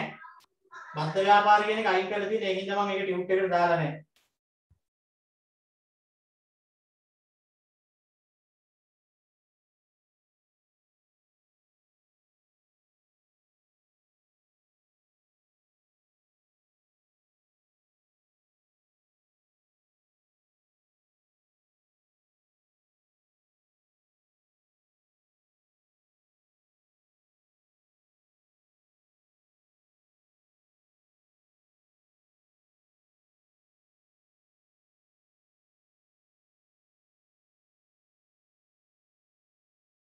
හරි 7 වෙනි එක බලමු පුතේ 7 වෙනි එක 7 8 9 වෙනි තියෙනවා කියන්නේ බලමු දලදේශීය නිෂ්පාදිතේ කාර්මික අංශයට පමණක් ඇතුළත් දැයි දලදේශීය නිෂ්පාදිතේ කාර්මික අංශයට පමණක් ඇතුළත් දැයි කියලා තියෙනවා. එතකොට පළවෙනි එක ගන්න බෑනේ පසු සම්පත් තියෙනවනේ. දෙවෙනි එක ගන්න බෑ පතල් තියෙනවා. තුන්වෙනි එක ගන්න බෑ දීවර තියෙනවා. හතරවෙනි එක නම් ගන්න පුළුවන් වගේ පස්වෙනි එකත් ගන්න බෑ දීවර තියෙනවා. එහෙනම් උත්තරේ 4. 4. ඒකේ ප්‍රශ්නාංක 11 කියලා තියෙන්නේ. ඒකට 4. හරිද? 12 පහත් සඳහන් ප්‍රකාශ තුලින් වෙළඳාම යන වඩාත් උදින් අර්ථ දක්වන ප්‍රකාශය. වෙළඳාම කියන එකට ගැලපෙන්නේ දෙක 12ට 2 12ට 2 12ට 2 13 පහත දැක්කන අවස්ථා අතුරින් වක්‍ර නිෂ්පාදන අවස්ථාවක් පැහැදිලි කරන්න. වක්‍ර නිෂ්පාදනය නම් කොහොම වෙන්න ඕනේද? වෙළඳපොළ සඳහා නිපදවන්න ඕන. එහෙම නැත්නම් විකිණීම සඳහා නිපදවන්න ඕන.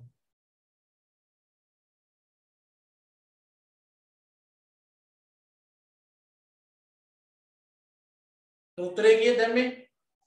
13ට කීයද දැම්මේ? ඔය ගහපුවයි කියන්නේ දැන් හරි කමන්නේ ගහපුවයි කියන්නේ. 13ට කීයද උත්තරේ? වක්‍ර නිෂ්පාදන අවස්ථාවක් පැහැදිලි කරන ප්‍රකාශය මොකද්ද? 4. 4. කේක් හදන්න මොනවාද කේක්ද මොනවාද මේ මලින් කරන සැරදී ඇනවුම් බාර අරගෙන කරනවනේ. ඉතින් ඕඩර් අරන් කරනවා නම් වක්‍ර නිෂ්පාදනයක්. මෙතන ව්‍යාපාරවල ගතිලා භාණ්ඩ සේවාවල ගති ලක්ෂණ ටිකක් දීලා සේවාවලට පමණක් අදාළ ගති ලක්ෂණ තියෙන්නේ මොකේද? සේවාවලට පමණක් අදාළ ගති ලක්ෂණ. අයන්න ආයන්න ඊයන්න. ඒ උත්තරේ 3.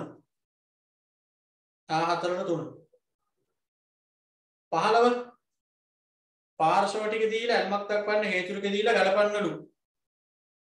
අයිතිකරුවෝ කියන එකට අපි දාමු වර්ධනය, එකට ඊ දාමුකෝ. සේවකයන්ට දාමුකෝ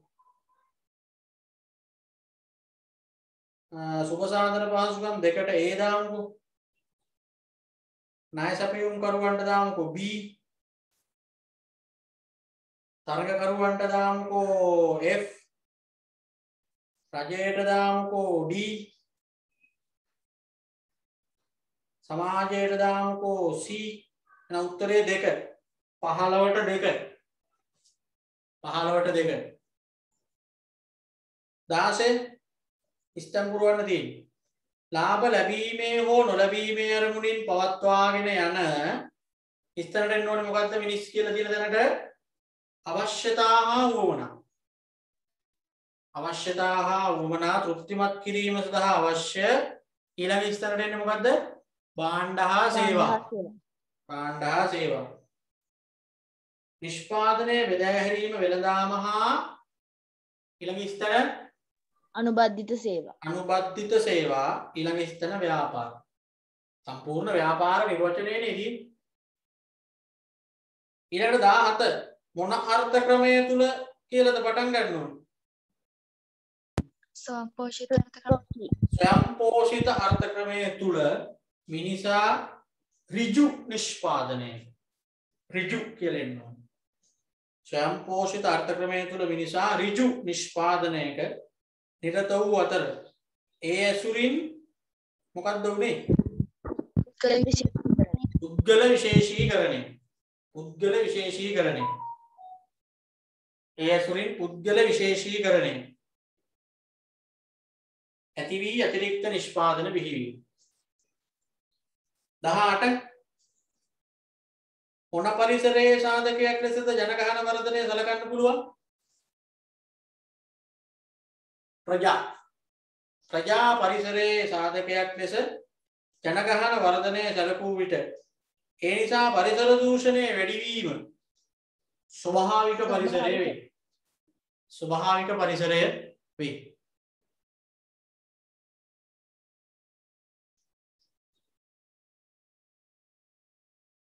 මිල මට්ටම විනිමය අනුපාතය ආදිය ආර්ථික පරිසරය නියෝජනය කරන අතර නව සොයා ගැනීම, භාණ්ඩ යල්පැනීම් ආදිය තාක්ෂණ පරිසරය නිසා සිදුවේ.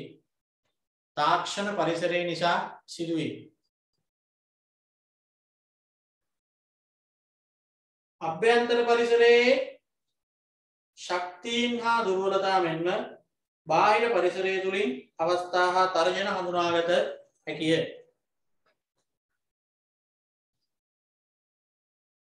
හත්වෙනි එක හරි. අටවෙනි එකත් ගන්න. අටවෙනි එකේ තියෙන්නේ කොහොමද? ඒකේ තියෙන්නේ නිශ්චිත පිළිතුරු ලියන්න වගේ තියෙන්නේ. ව්‍යාපාර සංවිධාන තම පරිසරය පිළිබඳ අධ්‍යයනය කළ යුත්තේ ඇයි කියලා. ඔකට කරුණු 4ක් ලියන්න එපා. ටිකක් තියරි ප්‍රශ්නනේ. ව්‍යාපාර සංවිධාන තම පරිසරය පිළිබඳ අධ්‍යයනය කළ යුත්තේ ඇයි කියලා අහුවහම මොන කරුණු හතරද අපි කියන්න ඕනේ? පළවෙනි පාඩමේ ටියුට් එකේ තියෙනවා දීලා මට දැන් නිකන් කියන්න. ශක්තියින් හඳුනාගෙන ඒවායෙන් ප්‍රයෝජන ලබා ගැනීමට. අන්නේ හතර. ශක්තියින් හඳුනාගෙන ඒවායෙන් ප්‍රයෝජන ගැනීමට, දුර්වලතා හඳුනාගෙන ඒවා නිවැරදි කර ගැනීමට, අවස්ථා හඳුනාගෙන ඒවායෙන් ප්‍රයෝජන ගැනීමට, තර්ජන හඳුනාගෙන ඒවාට මුහුණ දීමට. 14 දැන් මම ලියන්න ටයිම් දෙදී කියන්නේ ඔය ටියුට් වල තියෙනවා. පළවෙනි පාඩමේ උගන්වලා තියෙනවා. දැන් ඔයගොල්ලෝ අලුත් ළමයි හින්දා අර මං ගිය සතියේද කොහෙදත් කිව්වේ වැඩේ අනා ගන්න එපා. කරපු කොටස් ටික හැම වෙලේම අප්ඩේට් එකේ තියාගන්න. ඒවා නැවත මතක් වෙන්න තමයි මම ඔය වගේ පේපර් දෙන්නේ. ඕවා දුන්නාම තමයි එකපාරට ඔලුවට එන්නේ පරණ කොටස් ආයි නැවත මතකද නැද්ද කියන එක හරි මතක් වෙන්නේ. දැන් මේ හතර මතකෙන් ළම කිසි ළමෙක්ට ලියා ගන්න බැරි නම් පළවෙනි පාඩමට ළමයි හිටියනම් ඒ ඔයා බලපුණ දීගෙන යවු. නැවත නැවත බලන දේ එකයි යවුනේ. ටක්ගාලා මේක ප්‍රශ්නේ කියවනකොට උත්තර ටික මතක් වෙනවා නම් අන්න නියම A level ක්‍රමයට වැඩේ කරගෙන යනවා. යකෝ එහෙම හතරක් නිකන් සාංකාව වගේවත් මතක නැහැ. එහෙනම් ඉතින් පුරුවක් ඔය කරන්න ඕන. A level කරන්න බෑ එහෙම. ඉතින් මතකද නැද්ද කියන එක හරි තේරුම් ගන්න ඒව බලන්න ඕන. අභ්‍යන්තර පරිසරයේ බලවේග 6ක් ලියන්න. කියන්න ඉස්සෙල්ලා බලන්න. ලියන ටයිම් දෙන්න ඕනේ නැහැ. ඔය ගෙදෙද්දි කරන්නේ දීලා තියෙන්නේ. අභ්‍යන්තර පරිසරයේ බලවේග 6යි උගන්වලා තියෙන්නේ. අයිතිකරුවන්, කළමනාකරුවන්, සේවකයන්. සංවිධාන සංස්කෘතිය, සම්පත්, සංවිධාන ව්‍යුහය. ඔය 6යි. ඉතින් ප්‍රශ්නේ කියවනකොට ඔය 6 ඔළුවට ආවනම් අන්න හරියි. එකක්වත් මතක් වෙන්නේ නැත්නම් A level නොකර නිකායින බොරුවට කරන්නේ. විතර මිනිසුන්ගේ සලින හත්ති කරන්නේ. එහෙම A level කරන්න බෑ. දැන් මේ හතරවෙනි පාඩම අවසානයේට ඇවිල්ලා තියෙන්නේ. හතරවෙනි පාඩම ඉවර වෙනකොට පළවෙනි පාඩමේ ඒවා මතක නැහැ කියන්නේ. ඔයා A level වලට ගැලපෙන්නේ නැහැ. ඔයාට A level ගොඩ යන්න බෑ. මන් ළමයි අර නිකන් හීනම වන්නේ ඕගොල්ලන්ට නිකන් සුන්දර හීනමවල නිකන් පොරටෝක් දෙන්නේ නැහැ. ඇත්ත තමයි කියන්නේ. කැම්පස් යන්න නම් මහන්සි වෙන්න ඕන. වැඩ කරන්න බැරි නම් දැම්ම නිකන් ඉන්න. මොකද ගෙදර මිනිස්සුගේ සල්ලි අපරාධනේ. මේ මිනිස්සු අවුරුදු දෙකකට බර ගානක් ඔයගොල්ලෝ වෙනුවෙන් වියදම් කරනවා. ඒ වියදම් කරන්නේ බාගෙට හදලා තියෙන ගේ ඉතුරු වල ටික කරගන්න තියෙන සල්ලි. බාගෙට කොන්ක්‍රීට් විතරක් කර දාලා සමහර ඒවා කොන්ක්‍රීට් කරලා නැහැ, සමහර ඒවා බිමට සිමෙන්ති දාලා නැහැ, ටයිල් අල්ලලා නැහැ. සමහර කල් ෆවුන්ඩේෂන් එක දාන් බලන් ඉන්නවා. ඒ ගේ එහෙම් පිටින් ඉවර කරගන්න තියෙන සල්ලි තමයි මේ අවුරුදු දෙකේ ඔයගොල්ලන්ට දෙන්නේ. ඒ දේවල් කරගෙන ඉන්න ගෙදරක් නම් මොකක් හරි වාහනයක් ගන්න පුළුවන් සල්ලි තමයි ඔයගොල්ලන්ට වියදම් කරන්නේ. අඩුමතරම හොඳට කාලා බීලා ඉන්න දින සල්ලි තමයි වියදම් කරන්නේ. ඉතින් ඒ හින්දා බැයි නම් බෑ කියන නිකයි. මට ඒ ලෙවල් කරන්න බෑ, මට මේක හරියන්නේ නැහැ, මම පාඩම් කරන්න කම්මැලි, මම ආස නැහැ. මම දැම්මම මොකක් හරි ජොබ් එකක් කරනවා කියලා මොනවා හරි කරගන්න. ගෙදර මිනිස්සුන්ගේ සල්ලිත් අරගෙන ඒ ලෙවල් කරනවා කියලා පන්ති වලට සම්බන්ධ වෙලා අපිටත් සල්ලි දීලා නිකන් එහෙම මෙහෙම වැනි කම්මැලිකමට එහෙම කරන්න එපා. කරන්න කරලා වැඩක් නැහැ ඒකයි කියන්නේ. දැන් ඔන්න කැම්පස් යන ළමයින්ට ලියුම් ඇවිල්ලා බලන්නේ ළමයි හරි සන්තෝෂෙන් ඒවා Facebook දානවා. ඒක ඊයේත් ළමයි මටත් ඒවල තිබ්බ දාලා මොකද්ද මට වඩා අම්මගේ හීනයක් කියලා. ඇත්තටම ඕගොල්ලන්ට වඩා දෙමව්පියන්ට තමයි ඔය හීනේ තියෙන්නේ. ඔයා කැම්පස් යවන හීනේ. ඉතින් ඒ සඳහා ඔයාගේ දායකත්වයේ බිඳුවයි නම් වැඩක් නැහැ. එන බොරු කරන්න එපා.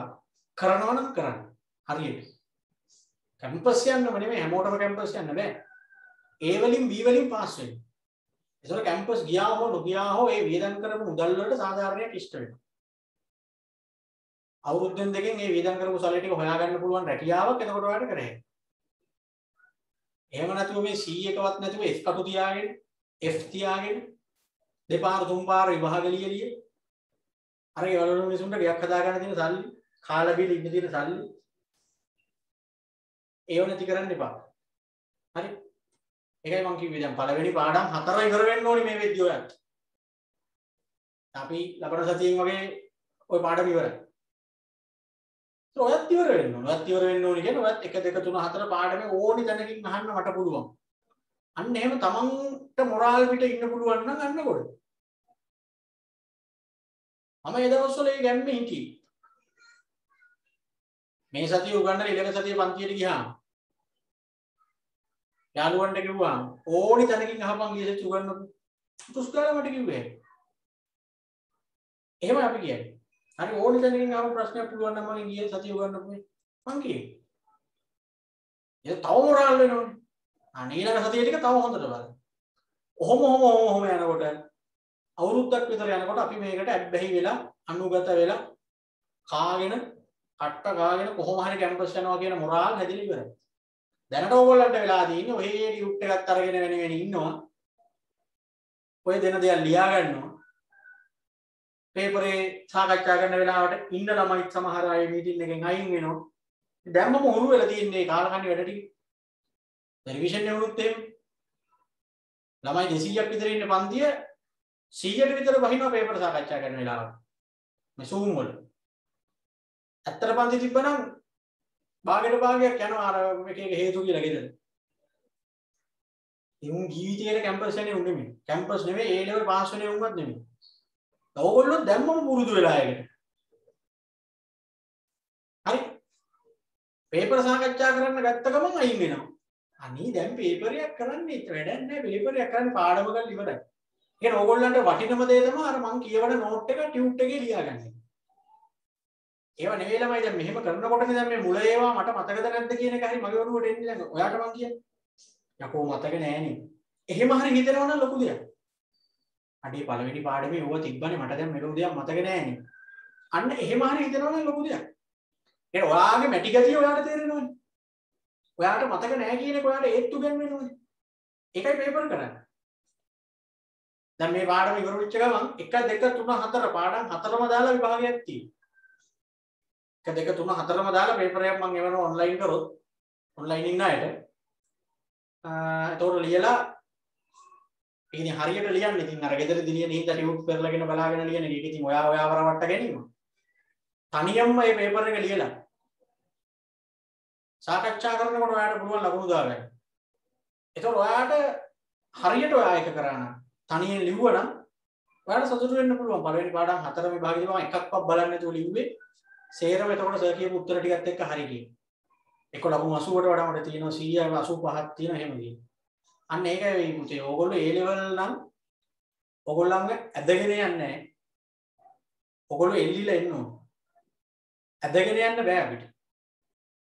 අපිට ඉස්සරහෙන් ගියහැටි පාර පෙන්නගෙන ඔයා පස්සෙන් එල්ලිලා එන්න ඕන. පන්ති වලට හරියට සම්බන්ධ වෙලා කියන වැඩ ඒ විදිහට කරලා හෝම්වර්ක් දුන්නම් ඒවා කරලා පේපර් දුන්නාම ඒවා හරියට ලියලා එහෙම කරන එක කොහොමද ගොඩ යනවා කැම්පස් යනවා. හරි. ඊළඟට අහනවා පහත ස්වභාවික සම්පත් වල උදාහරණ දෙක වගින් ලියන්න. දැන් සමහර ළමයි මම දන්නවා මේ ඔය දැන් මම සාකච්ඡා කරත් නොකරත් ඔය පේපර් 4ම කරලා තියෙනවා. සමහරුන් දැන් තමයි අම්මට දිරි එහෙම පේපර් ටිකක් දුන්නා තමයි. සමහරුන්ට හොයාගන්නවත් නැහැ. උන්ගේ ඇත්තේවත් නැහැ. සමහරුන්ගේ පේපර් තියෙනවා දැන් තමයි දැක්කේ. දැන් තමයි ලියන්නේ. මං කියන ටික දැන් ලියනවා පදපස ගන්න. එහෙම ප්ලෑන් එකක් නැතුව බෑ. මොකද ළමෙක් තමයි මටත් මතක් කරේ. මේ පන්ති ගොඩක් තියෙනවා, ඕගොල්ලන්ගේ වයසටම පන්ති 4ක් තියෙනවා. අමතක වෙනවා. ළමෙක් තමයි මට ඒවල තිබ්බේ මේව රීටෙස්ට් පේපර්, රිවිව් පේපර් කියලා 4ක් දුන්නා සාකච්ඡා කරේ නෑ නේ. ඒ කියන්නේ ළමයි ටික කරලානේ. කරපු හින්දා ඒක මතක් කරේ. සමහරුන් එහෙම කියනකොට තමයි ඔන්න පොත් ගොඩ බෙල්ල ටියුට් අසෙත් එක්ක අන්දයටත් එක්ක හොයන්නේ. එහෙම බෑ. මෙන්න මේ සම්පත් වලට උදාහරණ දෙන්නලු දෙක ගන්න. අසීමිත සම්පත් මොනවාද? හිරු එළිය, වාතය, ජලය. සීමිත එහෙත් නැවත ජනිත කර හැකි සම්පත්. වනාන්තර, වනසතුන්, මත්ස්‍ය සම්පත. සීමිත එහෙත් නැවත ජනිත කර නොහැකි සම්පත්. පැල්ලඟුරු, මිනිරම්, khනිජ තෙල් ඒවා. ව්‍යාපාර හරිත නිෂ්පාදන වලට යොමු වීමට හේතු 4ක්. ඕකත් තියරි ප්‍රශ්නයක්. ඔය විදිහටම දීලා තියෙනවා ඩියුට් වල.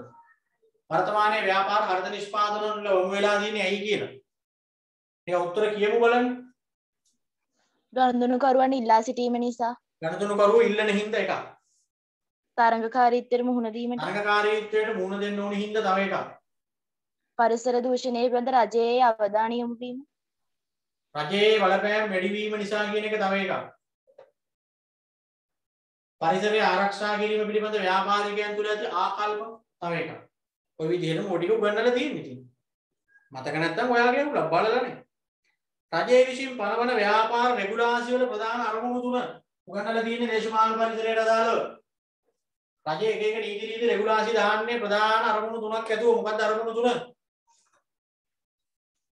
වෙනද විශ්වවිද්‍යාලවලින් අසාධාරණ තරගයෙන් ව්‍යාපාරිකයා රැක ගැනීම.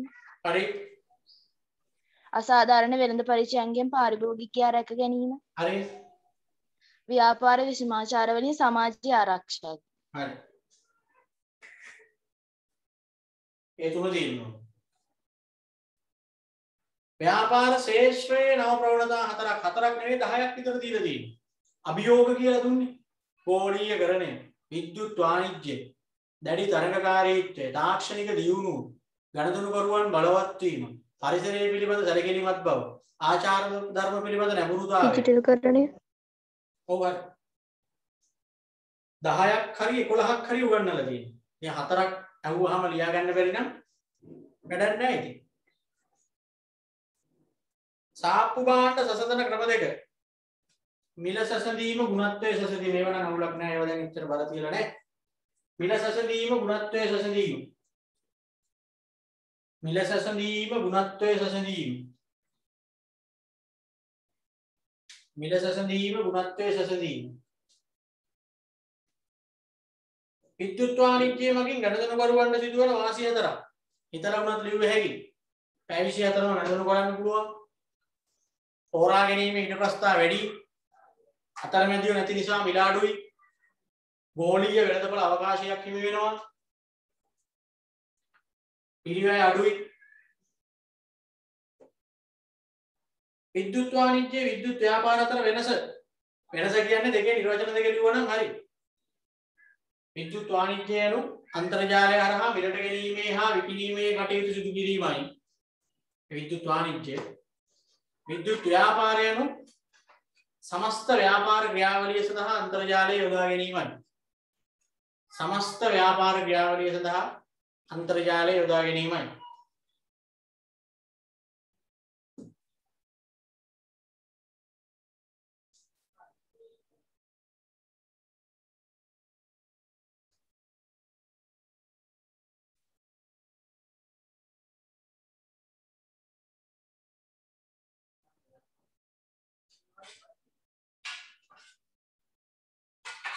පාවිතේවත් පාවිච්චි කරන නිෂ්පාදිත වර්ග කර පෙන්වන්න. පාරිභෝගික භාණ්ඩ, කාර්මික භාණ්ඩ. පාරිභෝගික භාණ්ඩ, කාර්මික භාණ්ඩ. පාරිභෝගික භාණ්ඩ, කාර්මික භාණ්ඩ. තව එකයි තියෙන්නේ 9 වෙනි එක. එකක් පැනලා දාන්න නැත්නම් ඔය අමතක වෙනවා. 9 වෙනි එක බලන්න. පාසලක එදිනෙදා ඉගෙනුම් ක්‍රියාවලිය සඳහා බලපෑම් කරන පාසල තුල පවතින බලවේග. මේවා අපි නොලෙජ් ටෙස්ට් ටියුට් එකෙත් කරා. පාසල තුල තියෙන බලවේග. විදුහල්පති, ගුරු මණ්ඩලය, ශිෂ්‍ය ශිෂ්‍යාවන්, පාසලේ ගොඩනැගිලි ඒවා.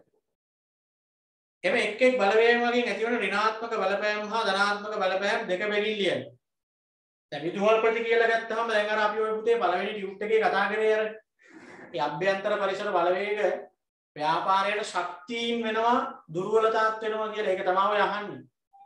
විදුහල් ඕක මම අර නොලෙජ් ටෙස්ට් ටියුට් එකේ තියෙන අභ්‍යාසයක් ඔය විදිහට දාලා ඒක කරලා ඇත්තේ. විදුහල්පති කියන සාධකය නම් ශක්තියින් වෙන්නේ කොහොමද? පුහුණුවා බලපොරොත්තු සහිත වීම, නිර්මාණශීලී හැකියාව සහිත වීම, අන්න ධනාත්මක බලපෑම. ඒකෙම අනිත් පැත්ත ඍණාත්මක දාන්න. නායකත්ව ගති ලක්ෂණ නොමැති වීම, පුහුණුවක් බලපොරොත්තුක් නොමැති වීම. විදුහල්පති එහෙමනම් ඒක දුර්වලතාවයක් පාසල. ගුරු මණ්ඩලය ගත්තාම ඒත් එහෙම. ධනාත්මක බලපෑම තමයි පුහුණුව හා බලපොරොත්තු සහිත වීම.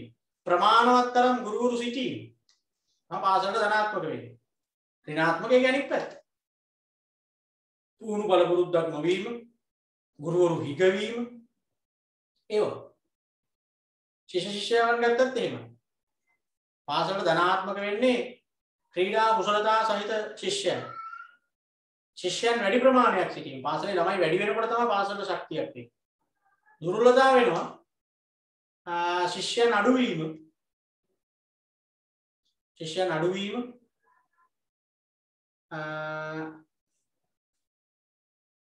ඊළඟට සිසුන්ගේ විනය පිළිහිම. එතකොට පාසලට ඒක අවුලක්. පාසලේ සම්පත් ගත්තත් එහෙමයි. ඉතින් ගොඩ නැගිලිය නම් මන ප්‍රමාණවත් තරම් තිබීම ශක්තිය. ගුණාත්මක සම්පත් තිබීම ශක්තිය. සම්පත් හිගවීම දුර්වල සම්පත් තිබීම දුර්වලතාවය. ඔබ පුරවලා තියෙනවා ඔබ ඔය විදිහට. පාසලක කටයුතු පවත්වාගෙන යාම සඳහා පාසලට සමීපව කටයුතු කරන පාර්ශව. ඒ කියන්නේ ආසන්න පරිසරය ඔය ඉල්ලන්නේ. පාසලකට ආසන්න පරිසරය හැටියට ගන්න පුළුවන් සෙට් එක උගන්වලා තිනවා අර නොලෙජ් ඉන්ස්ටිටියුට් එකේ මොනවද? ආදි ශිෂ්‍ය සංගමේ. දෙමව්පියන්. අනිකුත් පාසල්. කලාප කාර්යාලය. පාසල ආවට ප්‍රජාව. එය තමයි සමීප බලවේග.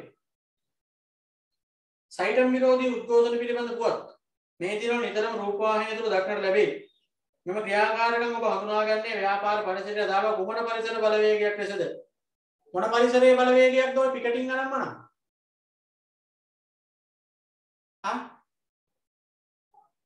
මොන පරිසරයටද දාන්නේ?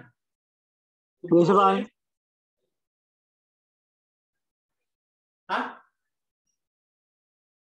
සාර්ව පරිසරය දේශපාලන පරිසරය. සාර්ව පරිසරය තමයි ඒක දේශපාලන පරිසරය. එහිදී මෙවැනි කණ්ඩායම් හඳුන්වන්නේ කුමන නමකින්ද? පීඩිත කණ්ඩායම් කියලා කියන්නේ. එක එක සංවිධාන හදාගෙන පිකටින් අනම්මනම් කරන අයට කියන්නේ පීඩිත කණ්ඩායම්. පීඩිත කණ්ඩායම්. වර්තමාන සංස්කෘතික උත්සව අතරින් ව්‍යාපාරවල ඍජු බලපෑම් එල්ලවන උත්සව හතරක් හිතලා ලියන්න තියෙනවා. කෙලින්ම ව්‍යාපාරවලට බලපෑම් වෙන විදිහේ සංස්කෘතික උත්සව මොනවාද අපේ තියෙන්නේ? මොනවාද? ඇයි මෙච්චර දවසක් ඩිවල් වල එහෙම හිටියේ සිංහල අවුරුද්දක් වෙසක් පොයක් එහෙම ඇවිල්ලා නැද්ද? ඒව තමයි ඉතින් කෙලින්ම ව්‍යාපාරවලට බලපාන්නේ. බලන්න අවුරුදු කාලේ හැම ව්‍යාපාරයකටම ඍජු බලපෑමක් එනවනේ. රෙදි කඩවල ඉඩ නැහැ, බඩු කඩවල ඉඩ නැහැ. සිංහල අවුරුදු උත්සවය, වෙසක් උත්සවය, නත්තල, සමුනාද සංස්කෘතික උත්සව හැටියට විවාහ උත්සව කෙලින්ම ව්‍යාපාර වලට බලපානවා.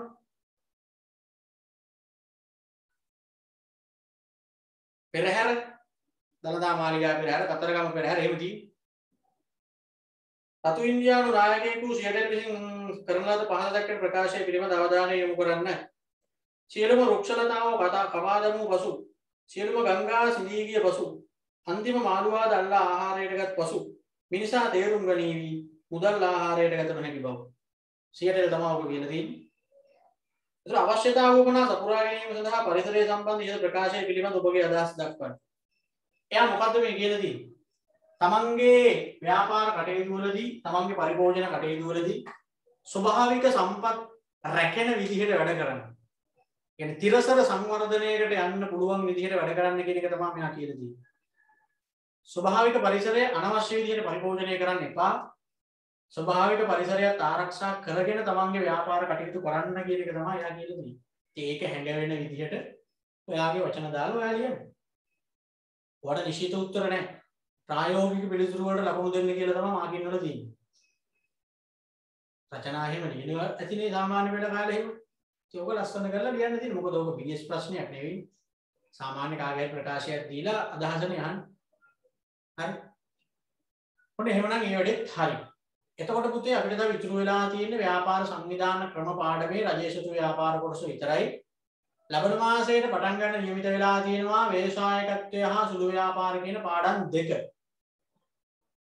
5 වෙනි පාඩමයි 6 වෙනි පාඩමයි දෙකම එක ටියුට් එකකේ තියෙන්නේ. හරිද?